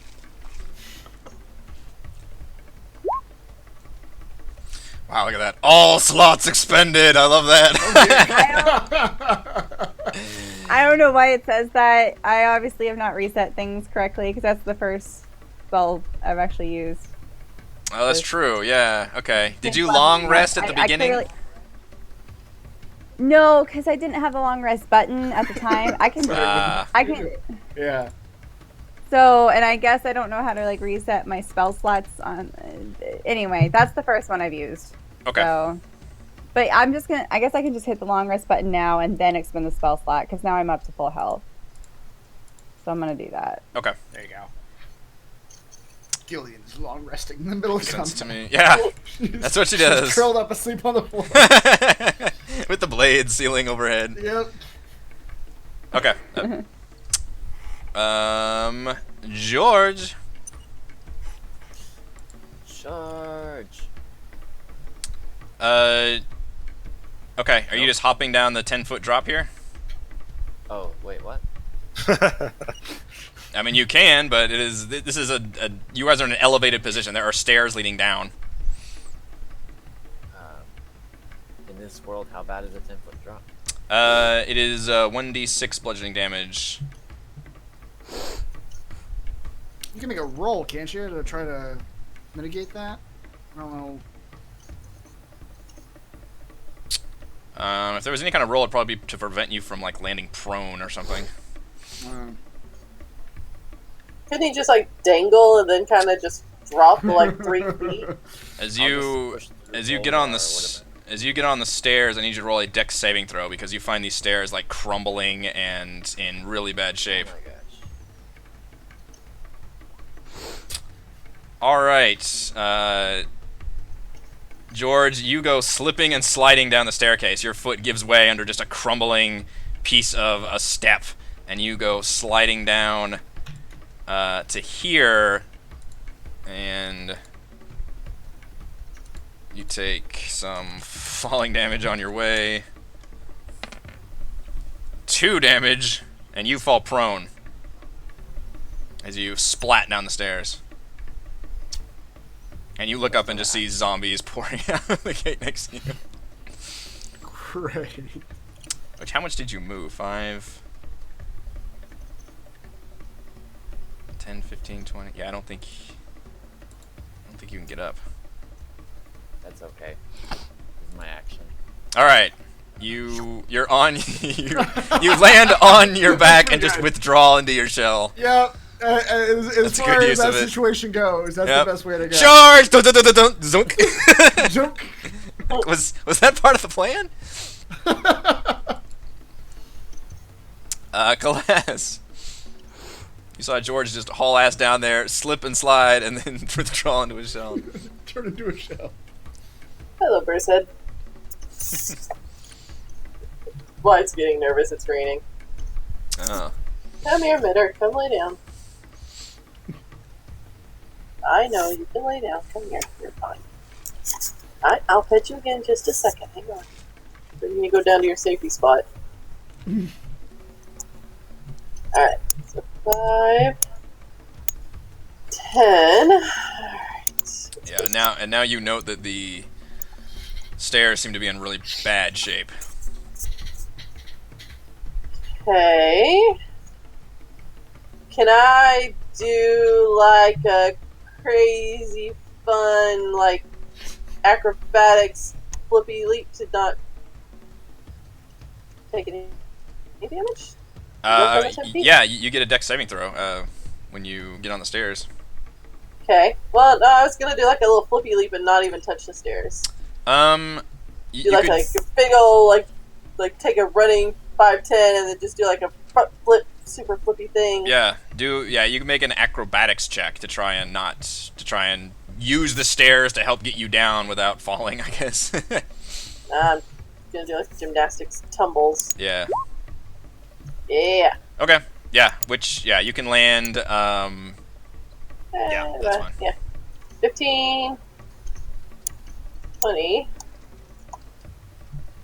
All of these people seem conscious and are struggling with wide eyes of the zombies, and they only just are vaguely aware of you coming to rescue them. So they have like blocks and chains around them or something? Yes, they appear to be like manacled to these big pillars. Alright, 25. Let's see, I have to check my speed real quick. 30. And then for my action, can I attempt to use my thieves' tools to unhook them? Sure can. And I think I found where the button is for thieves' tools. I did not think the deadly assassin rogue would be the one to leap to these hero rolls so quickly. I saved them. Oh wait, it asked me for an attribute. I don't know what the attribute is. Never mind. Dexterity. Just presumably. you roll the dex. Okay. Yeah, roll your dex, and then we'll add your proficiency to it. Horrible. Oh, That's everything. that actually is including it. Okay. Yeah. Yeah. You are not a. Do you have inspiration? You're not able to get it with I that. do actually. Okay. I do have inspiration. I will expend my inspiration. Hearing a weird clicking sound. Yeah. Me? Yeah. Oh, that's the mouse making that sound, or what? My mouse doesn't really make any sounds. It only just now. Yeah. There it is. Yep, just did it. I don't. What is that? I guess it's when I'm clicking. Yeah. Oh, damn it. It wasn't happening before. Oh wow, even worse. Yeah. No. Yeah. You're unfortunately not able to quite get those. The lock doesn't look very complicated, but you are kind of flustered after that big leaping down and with the zombies breathing down your neck. And she's kind of struggling too. She's not really like too much aware of. You know, she's still trying to come up with like everything, processing everything that's happening. Okay. That's basically all I can do. Yeah. I have no idea why I'm clicking. The zombies are next. Zombie. And you guys just fought zombies, so you know what they're capable of. Yeah. Well, they're not very fast. 5, 10, 15. And 9, 10. There are a bunch of zombies popping out of here, boys and girls.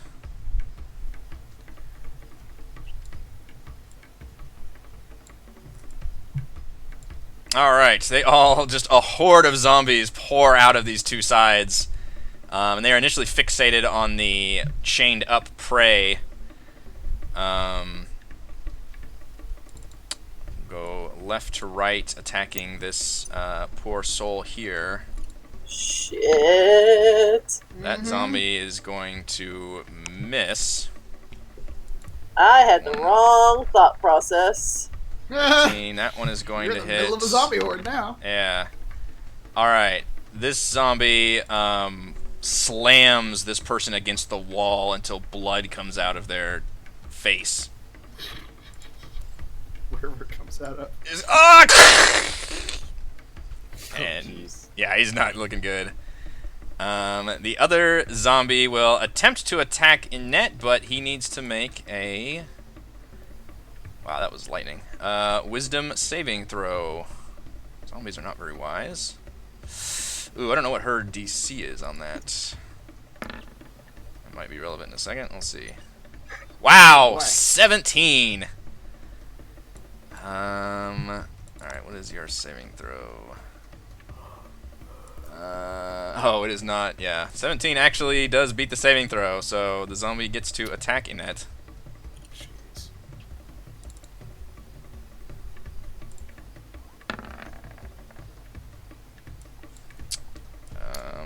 A 9's not going to hit her, though, yeah. Alright, that was the left side of zombies.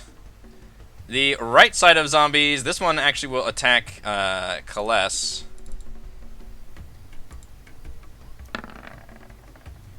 Nah. No, not quite. The middle one will attack the person chained to the pillar on the right side. Oh my gosh. Wow. And is not quite. He does some like severe damage to this poor guy, but he's like hanging on, like ah! Zombie just moves in and just pummels him. And then on the one on the right will attempt to attack George. I don't. What does your shell thing do? +4 AC. My goodness. Okay, 21. so that's not gonna work. Yep. All right, that was the zombies. Go to Mannix. Wow, alright. 5, 10, 15. Hey, all you zombies. Hello. Oh, boy. 5, 10, 15.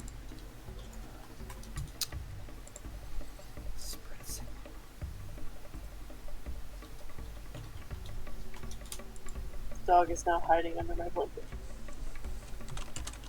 So I don't know if I can do this with my bag of ball bearings. That's a great start to any question. Because I don't know if they have a range. It just says I can spread them over a 10-foot square. But I don't know if can I throw them away from me? I'd say you could throw them in front of you. Drop them down the stairs, then they go peek peek peek peek peek. Because I was thinking, like, from here, could I throw them, like, in the 10-foot square to the left side of Kaless. Like throw them down into the plate, into the where the zombies are. I'd have you roll a dexterity check to try to pinpoint where you want to roll it. All right, I'll do that. All right, we'll make it a DC 15 to get it exactly where you want it. 'Cause that's a pretty good. This is what I'm trying to do. Yeah. Right there. Let's see what I And if actually you miss do. it, then we're gonna roll to see where you actually end up throwing it.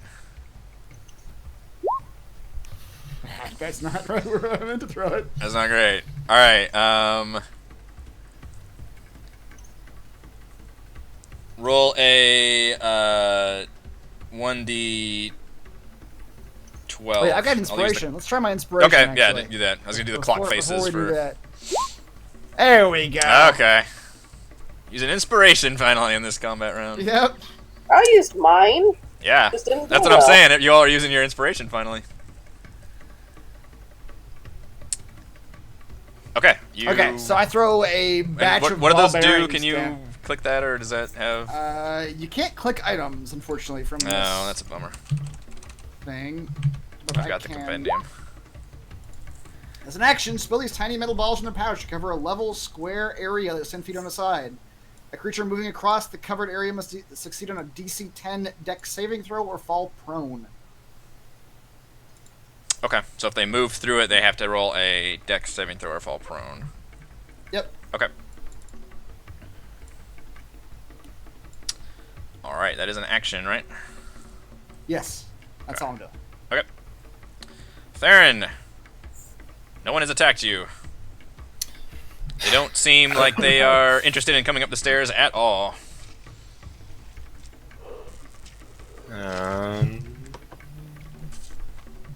They had plenty of food down here.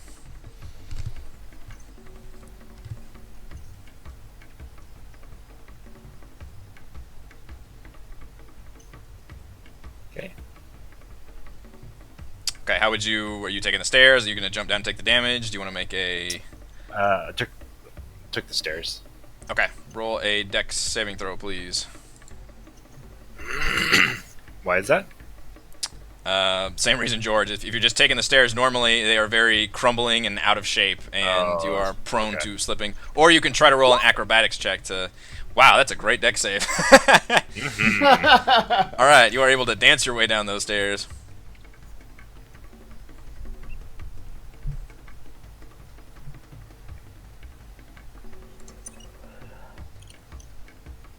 And the zombie in front of me, I'll just hit with my quarterstaff.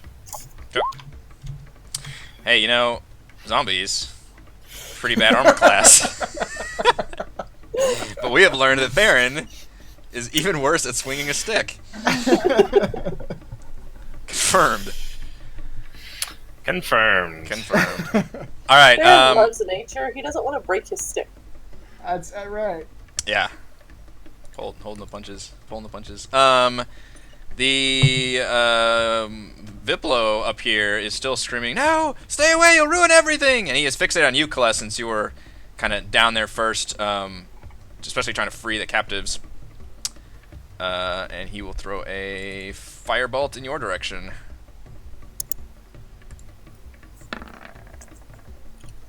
No. Not as effectively, however. Undrul is starting to run out of spell slots, I believe. Uh-oh.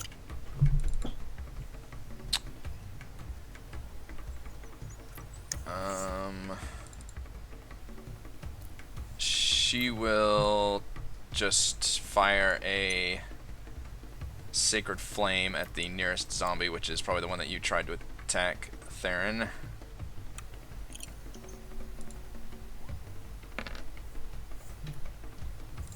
Which is, this one's actually kind of a pain in the ass, because now I gotta switch back and forth between their horrifying dex save. -1. Yeah. So that zombie lights up and takes 11 damage. Is it from the holy fires? Gillian! Oh, forgot I was still here. She's waking up from the nap. Yeah. Yeah. My long rest. Okay. So I'm also coming down this way. Chat is asking if Theron is fascinated with undead. I think you just hate the undead, right? Yeah. Yeah, that was Talos Yeah, that was I like fascinated with it. the undead. His defining characteristics are hate undead and likes animals. Like, Yeah. like That's, a lot of people everyone. qualify for that. All people. But not to the degree that Theron hates undead. If you're not an loves animal or an undead, you're okay. Yeah. Undead animals. Ooh, that is an interesting dilemma. The undead part probably supersedes. Probably. I'm so useless with my current spells and from this distance. Okay, oops, didn't mean to draw. Oh, I'm so glad none of you are sorcerers Okay. with so many AoE spells. We could use some lightning bolts and fireballs over here. About right now. I can probably travel all the way, right? I can travel here. You can travel. You can jump I down can- the 10-foot ledge, or Where's my airship? fall. Yeah. Oh, this is the way? Yes, ma'am. Oh, I have to come this way? And Yep. This okay. is there's And then stairs go leading down. The downstairs. stairs are bad news. People have This falling is down the where everyone stairs. is rolling decks. Okay, Correct, great. Amundo. Super cool. Well, that's what I have to do because I have no like range attacks. Man, I am learning So- all kinds of interesting things about this party and how to exploit the weaknesses. Yeah. Okay. All So undead. Dex- I need to give all my zombies longbows. On the other side of a canyon. Undeads with longbows. Yeah. Gillian, unfortunately, you fall and slip down the stairs. You almost think you can hang on, but like the last second you fall. And Cool. you take 6 damage falling down the stairs. Super cool. Super cool. And you land prone on your keister. That's awesome. That's great. Right You d- next to. a Right next to the zombie. horde of zombies, yeah. You do still get an action. You are just prone at the moment. You can blame Mannix. You say you tripped on a errant ball bearing. Yeah. You left one on the stairs. That one little marble on the stairs. So I'm prone right now. Does getting up take an action? It does not, but it Or, costs like, half of what? your movement speed, and I believe you already moved a bunch this turn. So it would cost, Mhm. what, 15 feet to move up? But you can still take an action from prone. So I could just like swing at the zombie next to me while like lying down. Yeah, I'm trying to look up the rules for that. There are... Because again, my spell's not useful here. Well, hold on. Well, okay, hold on. Let's see. I do have Thunder Wave. I was gonna say, do you have a cantrip or an attack cantrip or something? Yeah, try Thunder. No. There's a bunch of guys next to If you're prone, Um, you do have a disadvantage on attack rolls.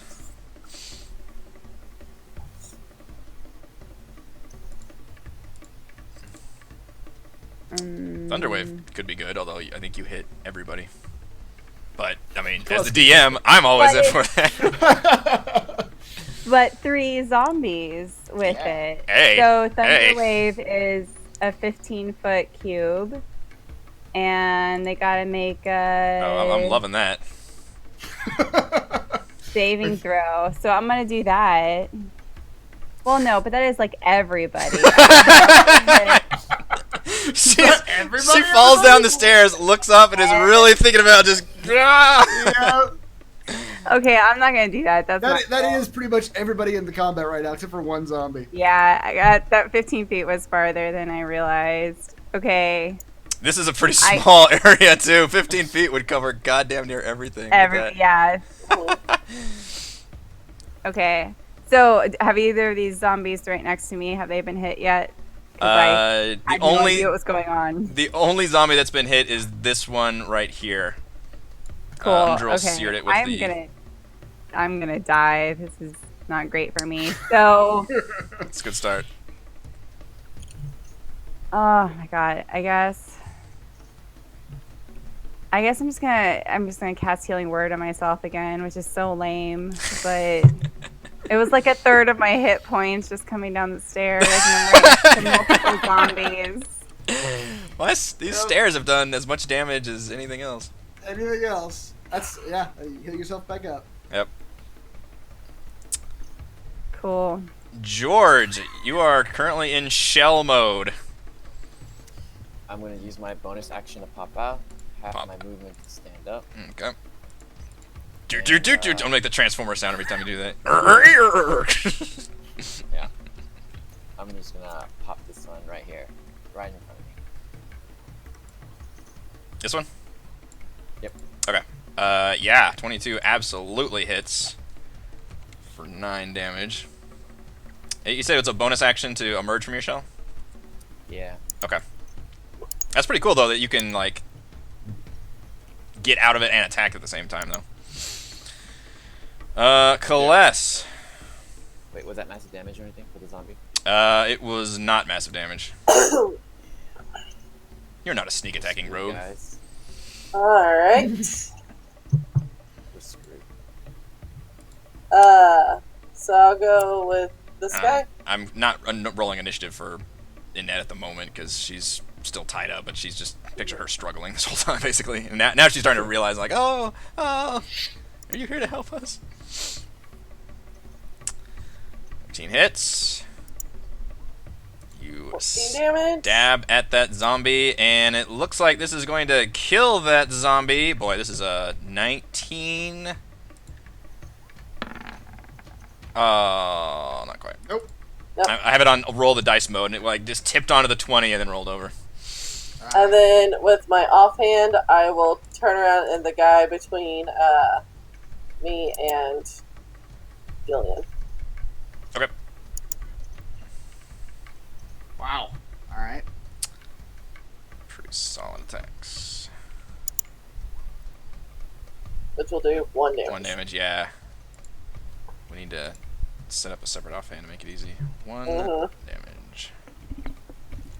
Whoops. Why did I do that? There we go. It's only lagging when I'm entering numbers, which has caused me to fuck the numbers up. Okay, the zombies. You guys are all so fucked. You fools that went down there. On the ledge. Yeah. Alright, so the ball bearings, creature moving across the covered area. Okay. So if they're in the covered area, whoops, that needs to go to the back. I guess if they don't move while they're in the covered area, it's fine. But Okay. they don't have to do it. I'll have this zombie. Okay. Let's move to the back. Zoom tight. Bless you. This one will move in on Annette, but since it's covered, then he'll have to roll the dex save, which it is just Which he able does make. to make. Wow. Yeah, Alright. they're not very dexterous either. And this one is going to move out towards you, Gillian, but I'll have him also have to roll the dex save since he started in the ball bearings. So that makes sense that he's walking on them. And wow! All right. Fuck you, ball bearings. Yep. These zombies are like, oh, I don't fucking care about ball bearings. All right, that one will attack Gillian, and I think being prone is bad for this. I think it's Attack roll advantage. against the creature, advantage if the attack is within 5 feet. Otherwise, the attack is disadvantage on range attacks. You actually do want to be prone if you're on range battles. Yeah. All right, so zombie gets advantage.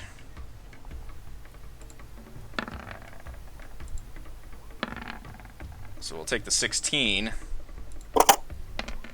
and do 4 damage to Gillian. The one in the middle will attack Coalesce.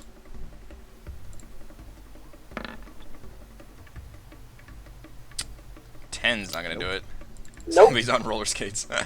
And then the other one will attack, try to attack Annette, seeing it as the easier prey still, but having to make that wisdom saving throw, which it does not make. So it will have to choose a new target, and it will go ahead and choose Coalesce.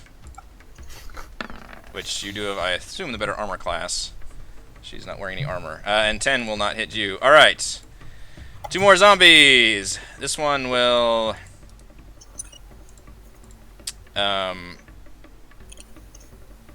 attack the keep attacking the commoner chained up.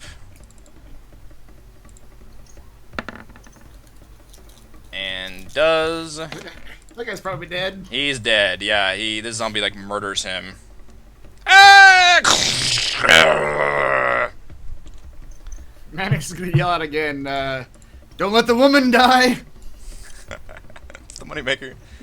The other zombie will attack the George ineffectually. Alright, that is the zombies. Mannix. George hacked at one, right? Did some damage to one of them? Yes, the one in front of him. Alright, I'm gonna step over to the other side of Undrill here, and I'm gonna take aim at the one that George damaged.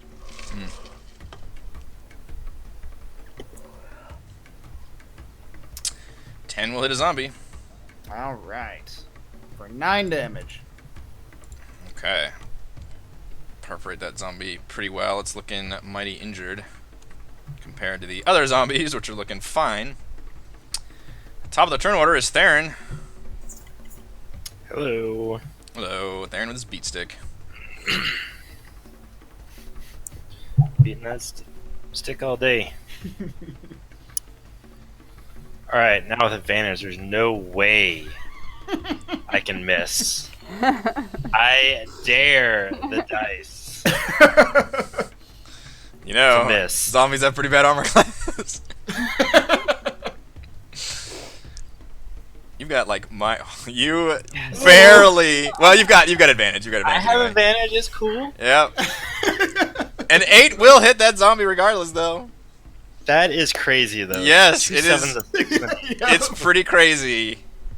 And you know what? Your character is blinded by hatred for the undead. Like you just haven't seen so much undead. You're just shaking with rage at the stick, almost breaking your staff in half. And yeah, each time I miss, I'm just getting madder by the second. That's and, right. you know, It's making you more Roll angry. your swing damage. wildly. Roll your damage. 5 damage. Solid. All right, that zombie is looking real bad right now. It is hanging on for dear life.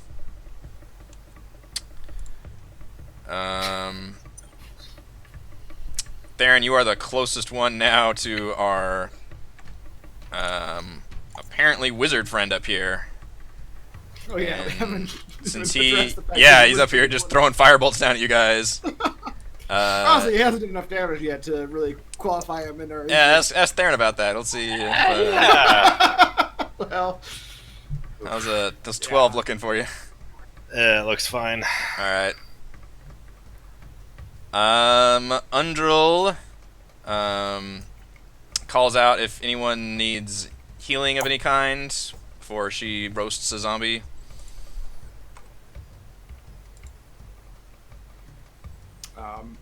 I'll tell the dwarf might need it. The dwarf isn't looking great. Actually, she doesn't have the. Oh, she has the touch one. Wow. So have the. Just roast the zombies, Yeah. lady. All right. Roasting zombies mode.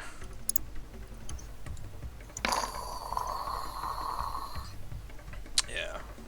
All right. Nearest zombie. I'm not gonna switch the things. That's taking too long. That zombie fails. And because it's radiant damage, that zombie is lit up. That's the one we were all attacking, right? Yes. Okay. That one goes down. Finishes it off. All right. Yeah, she's a zombie killer. Gillian, Gillian's telling me there's more you may zombies stand than up if you wish. I would love to do that. Ooh, big day for Gillian. Stand I'm up going there. back to the inn and playing bagpipes, so screw you all. So much more profitable. Okay. So, going back to my Thunderwave spell. So, it's a 15-foot cube, right? So, I assume that means it's like 15 feet in each direction. So, that's actually only... The chat actually cleared this up a second ago. Yeah, like you could put that 15-foot cube anywhere around you. I think as long as it's attached to you in some way, right? Yeah. But yeah, Well, oh, I don't think it has to be like literally. It doesn't say it has to be centered on you. okay. Because even You if it could is really centered just on me, that's only 7.5 feet from each side of me, right? Because that would be if I was in the center. Because before, when we were measuring it out, we were doing like 15 feet in each direction. So Right. Yeah. how do I They're, do like, the covering measuring? up your, mouth on one side. You're like, hey! That's right. Yeah, it's a 15-foot cube originating from you, so you Yeah. can put it where like It doesn't have you to. can put like the top right corner on yourself and get Somebody all 3 of those zombies. Draw us a cube. One thing I have not done is I have not set up all your spell stuff yet, so I don't have any of those fancy things. If you could do like this. How do I do the ruler again on this map? Just 3. That's 3. 1, 2, 3. 5. I mean, okay, whatever. So if we're You do saying like that that. I can just hit There you go. these guys, then there you go. That looks great. Whoops, I'm trying. Look at you drawing all of your fancy. Oh, here's how I draw things. Okay. Better color for Thunderwave. That's what I'll do. There you go. There's a Thunderwave color. There's a Thunderwave. Okay, where would you like to put this? Like, because you could put it here, for example. No, I mean I would just do it up up. So I it assume she doesn't have to actually make the save. Yeah, because it like originates from me, so it's going out from me, right? So I'm just going out toward. I'm not gonna hit myself with the spell, right? Yeah, I don't think so. This is what I want to do, where the blue Okay. square is, that I just hit those fellows. Okay, I think that works. The Those wording fellows. is weird, though, because like does Thunderwave hit yourself? I wouldn't think so. Sweeps No, out. No, it doesn't hurt. originate No. From me. Yeah. Range is self. Sweeps out from you. That's just silly. Yeah, that's fine. so- Yeah, I'd allow that. Yep, that's good. Okay, so Excellent. roll your thunder wave. Let's see some thunderous waves. I think it also makes a giant like sound, doesn't it? 14. That's pretty solid. That was really good damage on a 2d8. Yeah, almost max. All right, zombies, you've been really good at ball bearings. How good are you at avoiding a thunderous blast? Oh, it's Constitution. Never mind. Yeah. They're actually pretty solid at Constitution, so we'll see. All right, Oh, top to great. bottom. Is Jesus it? Christ. Yeah, they're pretty good. Is it half damage or no damage? It's half damage. Okay. Oof.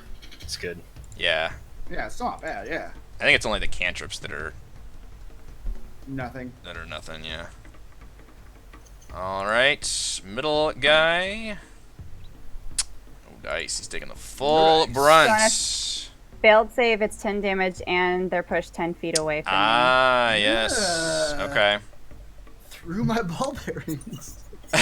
Do they get knocked down because they're going through the ball bearings? Yeah, I will say he gets knocked down. He's gonna take an extra 1d6 from like knocked into his. Don't I get an Holy shit, that's opportunity lightning. attack? It's also No, because I think if something moves them, it doesn't count as opportunity. But if they have to move on their own, if I recall the rules for that. Okay, and he'll be knocked prone. He's also that's also massive damage for him. It's okay, And then it's okay. the other one, it is thunder and lightning out here. So if me and Heather disappear, but I can't hear it. Oh, that's weird. Okay. and that one saves like a champ. Wow. Takes... All right, 7 damage still not bad to both of those guys. No, it's not. Yeah, two of them took 7, and the other one took a bunch because he took the full damage, and he got knocked back for more damage, and he fell prone back here. And he looks almost dead, like he is almost destroyed. It is raining pleasantly up here. Ah. A pleasant Nice rain. result. Yeah, force movement doesn't provoke. Yep. Okay, yeah, and I think I looked that up because in playing Storm King's Thunder with my mindfuck spells, I had to specifically have a character force them to on their turn move, and if that was the case, then it provoked Right. opportunity attacks. Then it did. Whereas if it was just like a If you- fear spell or something, and they just but again, if that fear made them run on their turn, then that does provoke it. So Yeah. all right, Like that, if they actively like by Yes. their own 2 feet. yes, but if you leave just do the something to area. shove them, then it doesn't. Yeah, Yeah. George. You're muted. Thanks. Probably. George is gonna skirt around right here for some advantage. Skirts. So, who needs advantage? Who needs advantage? Look at that. Stab that. As mentioned earlier, you probably reroll it, see if you Yes, get a crit. chat did mention you should Yes. always reroll because you might get a crit. Oh, good point. I completely didn't realize it either. Alright. 6 damage. And then bonus action. Chad is also suggesting that Gillian is playing Thunderstruck on her bagpipes. That probably sounds Yep. crazy. 11 does hit. There you go, 9 damage. Jeez. Or wait. Nope, that was it. Oh, I see. Okay. That was, 8 damage. I gotcha. Rolling so many numbers. Alright, that zombie's looking pretty fucked up right now. Still holding on. They're just fucking meat shields. Kaless. Alright. With the remaining zombie. Still get my sneak attack on this guy, right? He's not currently engaged with a hostile force. The one down here. But no, he has to be engaged with someone who's friendly to me. Yeah, I'm not counting Annette as being engaged with him, though.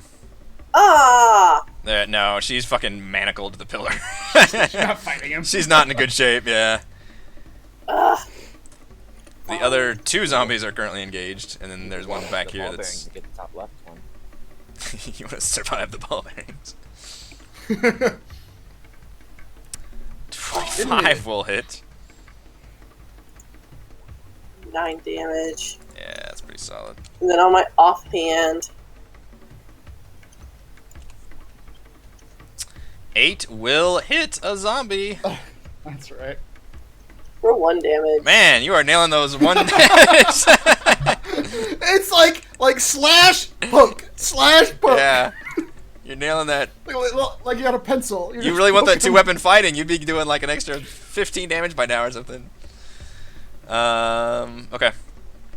But that should have gotten his attention away from. I would agree with that, yeah. Alright, zombies. This zombie is going to stand up using half his movement and then walk into the ball bearings because he's a zombie and he's pretty dumb. That's the idea. And he is going to fall prone. Fall back down. Alright. Which I don't. Well, I guess he could. No, he can't because he moved 5 feet to get in. Correct. And he can't get back up. he used a bunch of movement standing up. Yeah. So no, he can't get back up. He is prone on the floor. Yeah, that's Ooh, nasty. boy. You're in the middle of it. Yep. And then zombie will attack Gillian up there. Finally, somebody missed against Gillian. This zombie down here will attack Kaless. Nope. Effectually, zombies are not getting it done. And then we'll have a zombie attack. The George attacked him last, I believe. All right, zombies, Boy, not so zombies. much. Slowing down, Mannix. I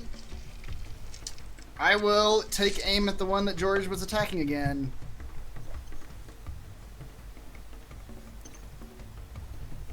That's not gonna do anything. Nope, not quite. My crossbow misfires. Yep. I have to reload. You forgot to load it. Yep. All right, top Alright, of that's the. it for me. Okay, Theron. Actually, you know what I'm gonna do? What are you gonna do?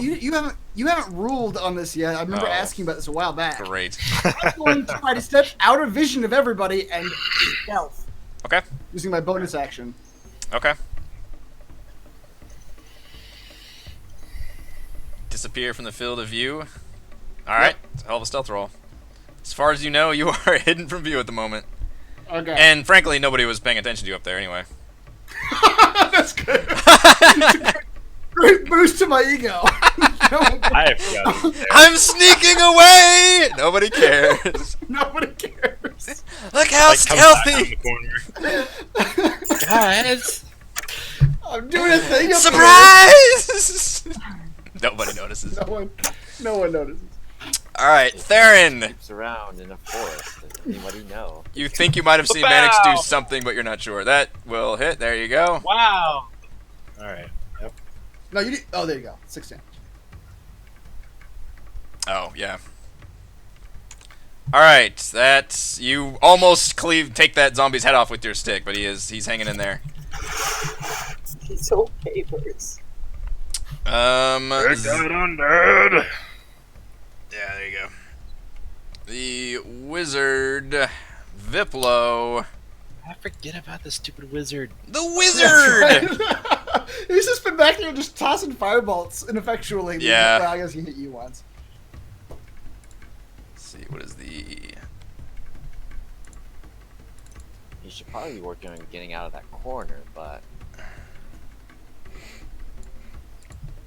Okay, he will step up and be like, No! No! You will not! No! Oh, my beautiful boy! And he will look down at you all, spread his hands out. Cast Fireball. Oh my gosh.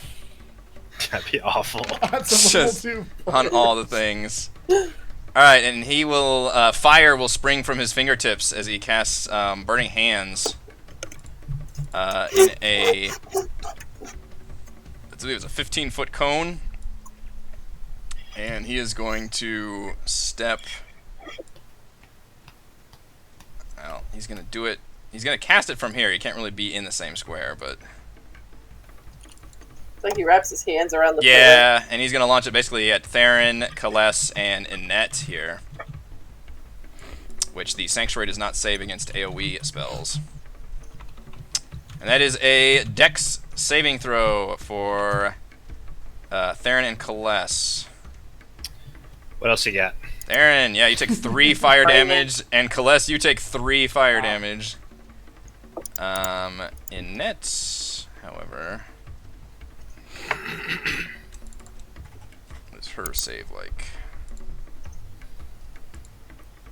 This is hers. She is going to take a full 6 fire damage, and she lets out a pretty bad wail as you see fire singe her pretty badly. Well, no, I'm in stone. I can't yell anything. Undril says, "Oh no!"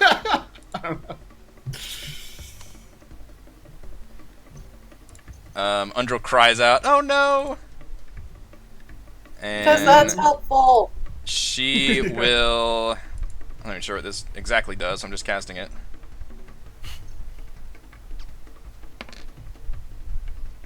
She will cast Mass Healing Word, which... That just heals everybody. Up to now? 6 creatures of your choice that you can see within range regain 5 hit points. So... Who's damaged? Theron, Annette, Kaless, Gillian. roll your little thingy. I think you were the only ones. You all gain 5 hit points. Yay. That's helpful. Yeah, as she calls out, "Blessings of..." Oh shit, chat, what was her again? We talked about this in Crafting Annihilation. I forgot what god she was. Helm, I think. "Blessings of Helm upon you all! We must prevail!" Gillian. What? Did she heal me? Were you? Yeah. 6 people, right? Yeah, 6 people. Yeah. Were you injured? Yeah, by the door. Oh, that's right. Yeah. The 1 damage. Basically, everybody on the ground heals 5 hit points because it's up to 6 creatures. I will attack the guy next to me. This guy. Oh, wait. Thank you for recognizing zombie There as we go. person. 17 will hit. Stabbing him with the rapier. Wow. Jesus. Yeah, that's really solid. He's looking pretty wounded now as he slices like throat. Just viscous nastiness comes out. George, all of these zombies are looking very wounded now. You guys are spreading out your attacks. But they're all look very heavily damaged. George, this here wizard's causing trouble. Take out the lady we're trying to save. 10. I'm willing to take an attack opportunity. Get right here. Okay, you... Let's see, where did you start? So again, this is 10 feet up, so you have to climb, but it wouldn't be... Yeah, it wouldn't be a dex check. You can climb, it would just... That would be, like, difficult terrain, basically. So, where is it? 5... I started here. Okay. So 5, what? 10, 10, 15, yeah. 20? 25? Yep. And then the zombie will attempt to swipe at you. Hey, look at that. Ooh, man. Damn. As you take 4 damage, that zombie punches you in the back of the head as you walk by. Oh, shoot. So, do I get flanking bonus? No, because they are not in melee range with each other. Oh, I don't take nothing. Alright. However, now you negate his cover, because he's no longer behind the cover, basically, of the pillar that he's currently encircled on. Alright. That is a really solid attack. Yeah, that's going to hit him for sure. And he does not look very hardy. Ah! You horrible! No! And 21. Jeez. Alright. Yeah, you like... Women. Slice him twice. You slice him up real bad, and he is like extremely bloodied, almost like just...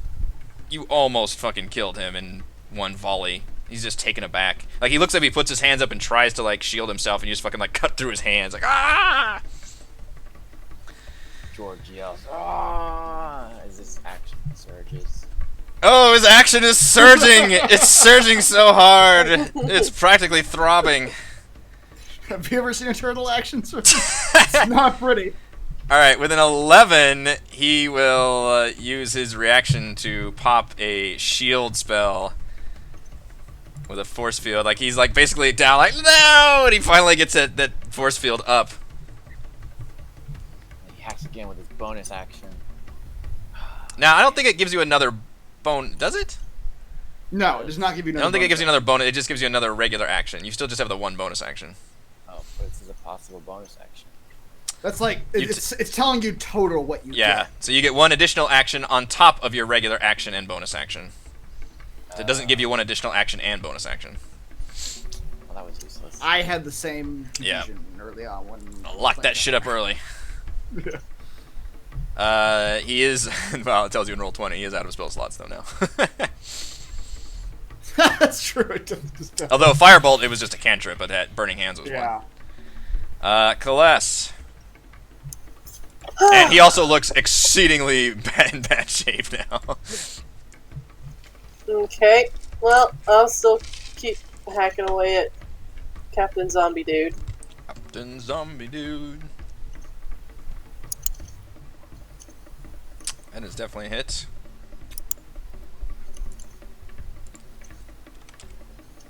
Zombie is...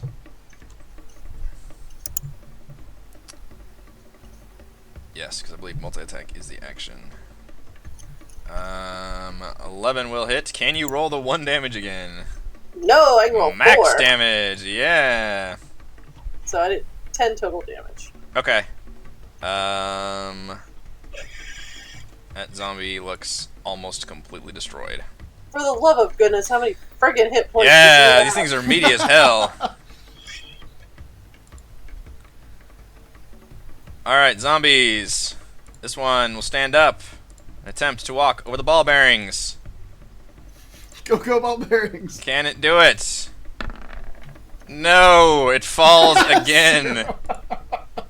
Those ball bearings did come in handy. They did come in handy. It's so confused I'm not even going to let it attack either. We'll just do one against Gillian. Nada. And one against Kaless. Nope. Also nada. And we have one zombie left over here, so we'll have that one attack Theron. You guys would be horrified to know how many hit points these zombies have left. What's your AC like, Theron? 16. How does 3 bludgeoning damage sound? Not great, but not terrible. I'll allow it. Max. Annex, you are super stealthily hidden up there. Absolutely All right. no one knows of your existence. No one knows and no one cares. I didn't say that. You said that. Alright, I'm gonna step back around the corner stealthily and put my crossbow on the wizard that George is attacking over here. I'm gonna try to kill steal from George. The wizard. All right. Advantage attack from stealth, which is what I was trying to do. We are still in the same round, so his shield is still up. I have advantage, so I'm. You do have advantage. Okay. Fuck. Roll it. It's only one. Oh yeah, 11 and 8. Fuck off. Light crossbow. Manix steps back into the shadows. Did you guys see something? No one ever knew he was there. Oh man. I'm going to again. No one ever knew I was here. No one can mock Crossbow fire? your terrible miss. That's right. Theron, you're pretty sure you did not see Mannix just miss horribly. In fact, you haven't seen him for a while. That's right. I really wish we had 5 party members instead of 4. Surely he's gone back to get help. Now, I remind you all, he did get you through that bladed path unscathed. Yeah. We all have our skills. If you say so. Alright, I'm gonna attack the wizard. You're not in melee, or unless you want to poison spray him or something. As I remind George, he is 10 feet above on the higher layer. Oh, so you don't get advantage on your attack, George? No, I did not. Okay. Alright, I'll attack the zombie then. Fine. The zombie. Can you? No, there's no way I can roll lower than an 8. You've turned it around Hey, now. yeah. See? I believe you. Alright, that would kill him. Let's see about his undead fortitude. Can roll a 9. A 9. That's right, these goddamn zombies. Yep, alright, it hangs on there. It's 1 hit point. We're in that phase of the battle where the zombies all have 1 hit point. Yep. Viplo will sneer. No! Ruined everything! Do we identify which one was his actual son? Which zombie? I have a feeling it's the one I'm fighting because he's got like freaking 80,000 hit points. You know what?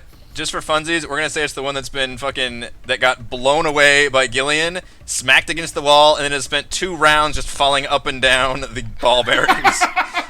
And you note it is a halfling. Alright. He will just throw a firebolt at you, George. Ooh. Damn. Alert. How dare you interrupt me feeding my child? 3 fire damage. Why are you feeding your child with a bunch of other randos? Like, who are the rest of these folks? They're the red shirts. Son needs to learn how to feed. You just learn from those zombies. Undrill notes that you're all okay, so she will launch a... which she seems to be real effective at fucking killing these things. With the Should at least finish them off. Sacred Flame, yeah, that'll pretty much do it. She'll do it at the one that we thought was gonna die and didn't quite, the one in front of Theron. What is it, a dex save? Well, that would kill him anyway, I think, because it's half and he can't come back from it, so... That guy burns in the holy fires. Burn him! Burn! Disco Yeah. Inferno! No! Gillian! You've got all the zombies nearby you. One of them is prone, which I think gives you advantage on it. This is the halfling. Gillian has been soloing 3 zombies this entire fight. Yeah! Your ball bearings have taken pretty good, though, too. Yeah. Ball bearings plus Thunder Wave has been able to maneuver them. Which one's prone? The one like right. The one right Oh. below you, yeah, Yeah. and you note that it is looks like a halfling, like a young halfling. Kill his son! You hear a shout from the shadows. That probably won't be the last time he'll shout that from the shadows. That's the one I'm attacking. All right, you do have advantage Mm, in case you want to try to get a crit. okay.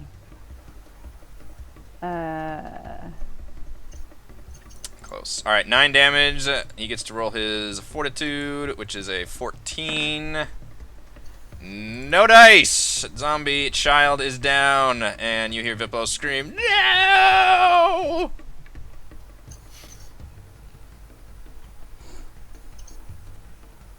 Oh, God, no. George, man is just crying in front of you now. Just openly weeping. I tried. I tried to do right by you. I push him off the ledge. Alright, I will let you do that as a complete. He is not like resisting at all. He's just a crumpled mess of a broken man. And you push him off the ledge, and he falls. And just fucking falls on his face. Oh god, what a thing. He gives it. Ignominious way to go. Yep. Theron, you glance over to your side and you see a halfling man in robes just fall down and splat next to you. Which it doesn't look like it's like a far distance, but he was like hanging on a thread. And then I jump on top of him. Shell first. What is your alignment again? Lawful good. Alright, just checking. We have to have a conversation later. Glass. Alrighty. Well, back to the guy I've been fighting this whole time. Mm-hmm. So, my good hand. I picture you just like constantly like shielding Annette too, like protecting her from this zombie coming at her. Alright, we need to roll his thing.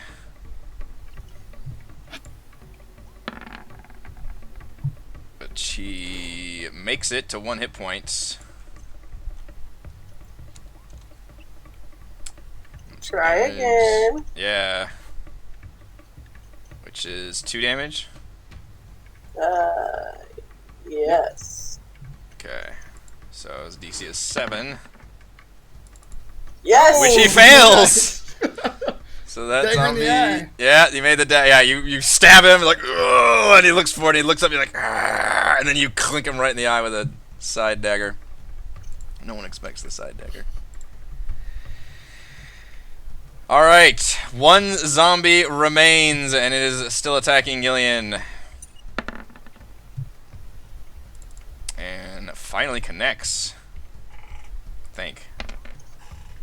For 7 damage. You have real bad She's been her hit points have been going up, down, up, down, up, down. She is the tank of the party right now. At least I got healing word. Mannix, yeah. And Undril healed you at one point too. Mannix will step from the stealth shadows. Surprise! From the shadows. There we go. 17. Look at that. For 4 damage. God damn it! How does that? All right, Go. let's roll his thing. These guys were all so fucking low. 5 plus 4 is 9, so he fails. So you do put that crossbow From the shadows. right through its eye. Sure, from you the hear shadows. from above you. From the shadows. Who was that? I've been here the entire time. We are running late, but I do want to kind of wrap this up, at least this immediate scene. You all can... the zombies have nothing on them. You can search Viplo's robes, and you find a pouch containing 20 gold pieces Ooh. and a vial of alchemist's fire.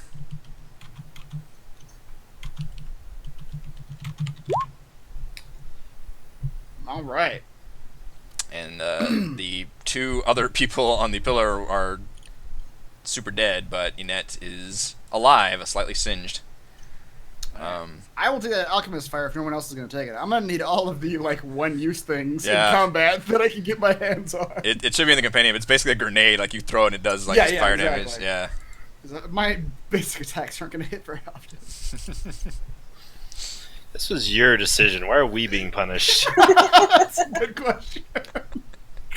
That is a great question. You all can split the gold. Underold waves it off. Yeah, what is it? Okay. She says that's okay. She's like, I know you all will join me soon in our quest, so. Right, yeah. Yeah, Inette, obviously you can free her with a little more time to yourself now.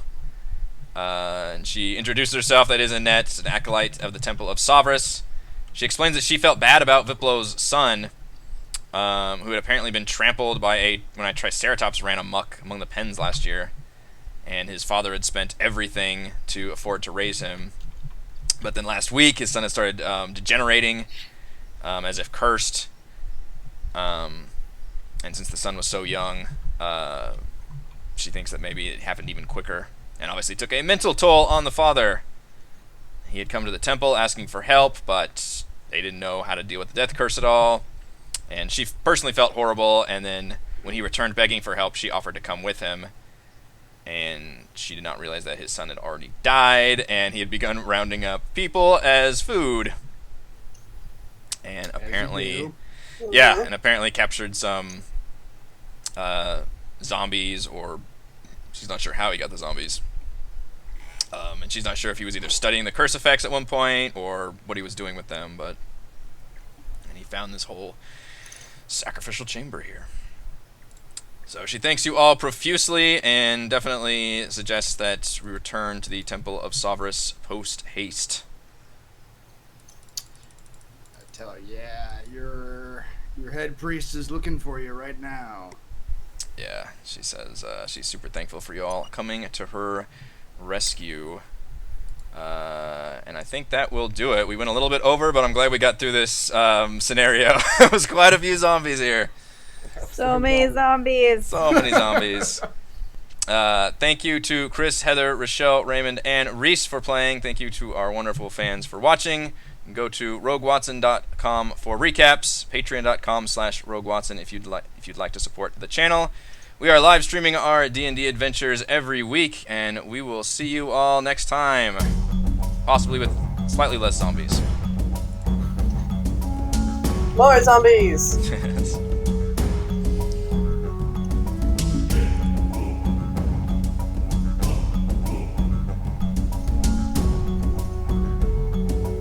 Where do you find the music? Just through Roll20. There's a lot of good music. Yeah, I pretty much get all of it from one person. Kevin MacLeod has all this free, Very good. free licensed music. Yeah, I like it. Very jungly.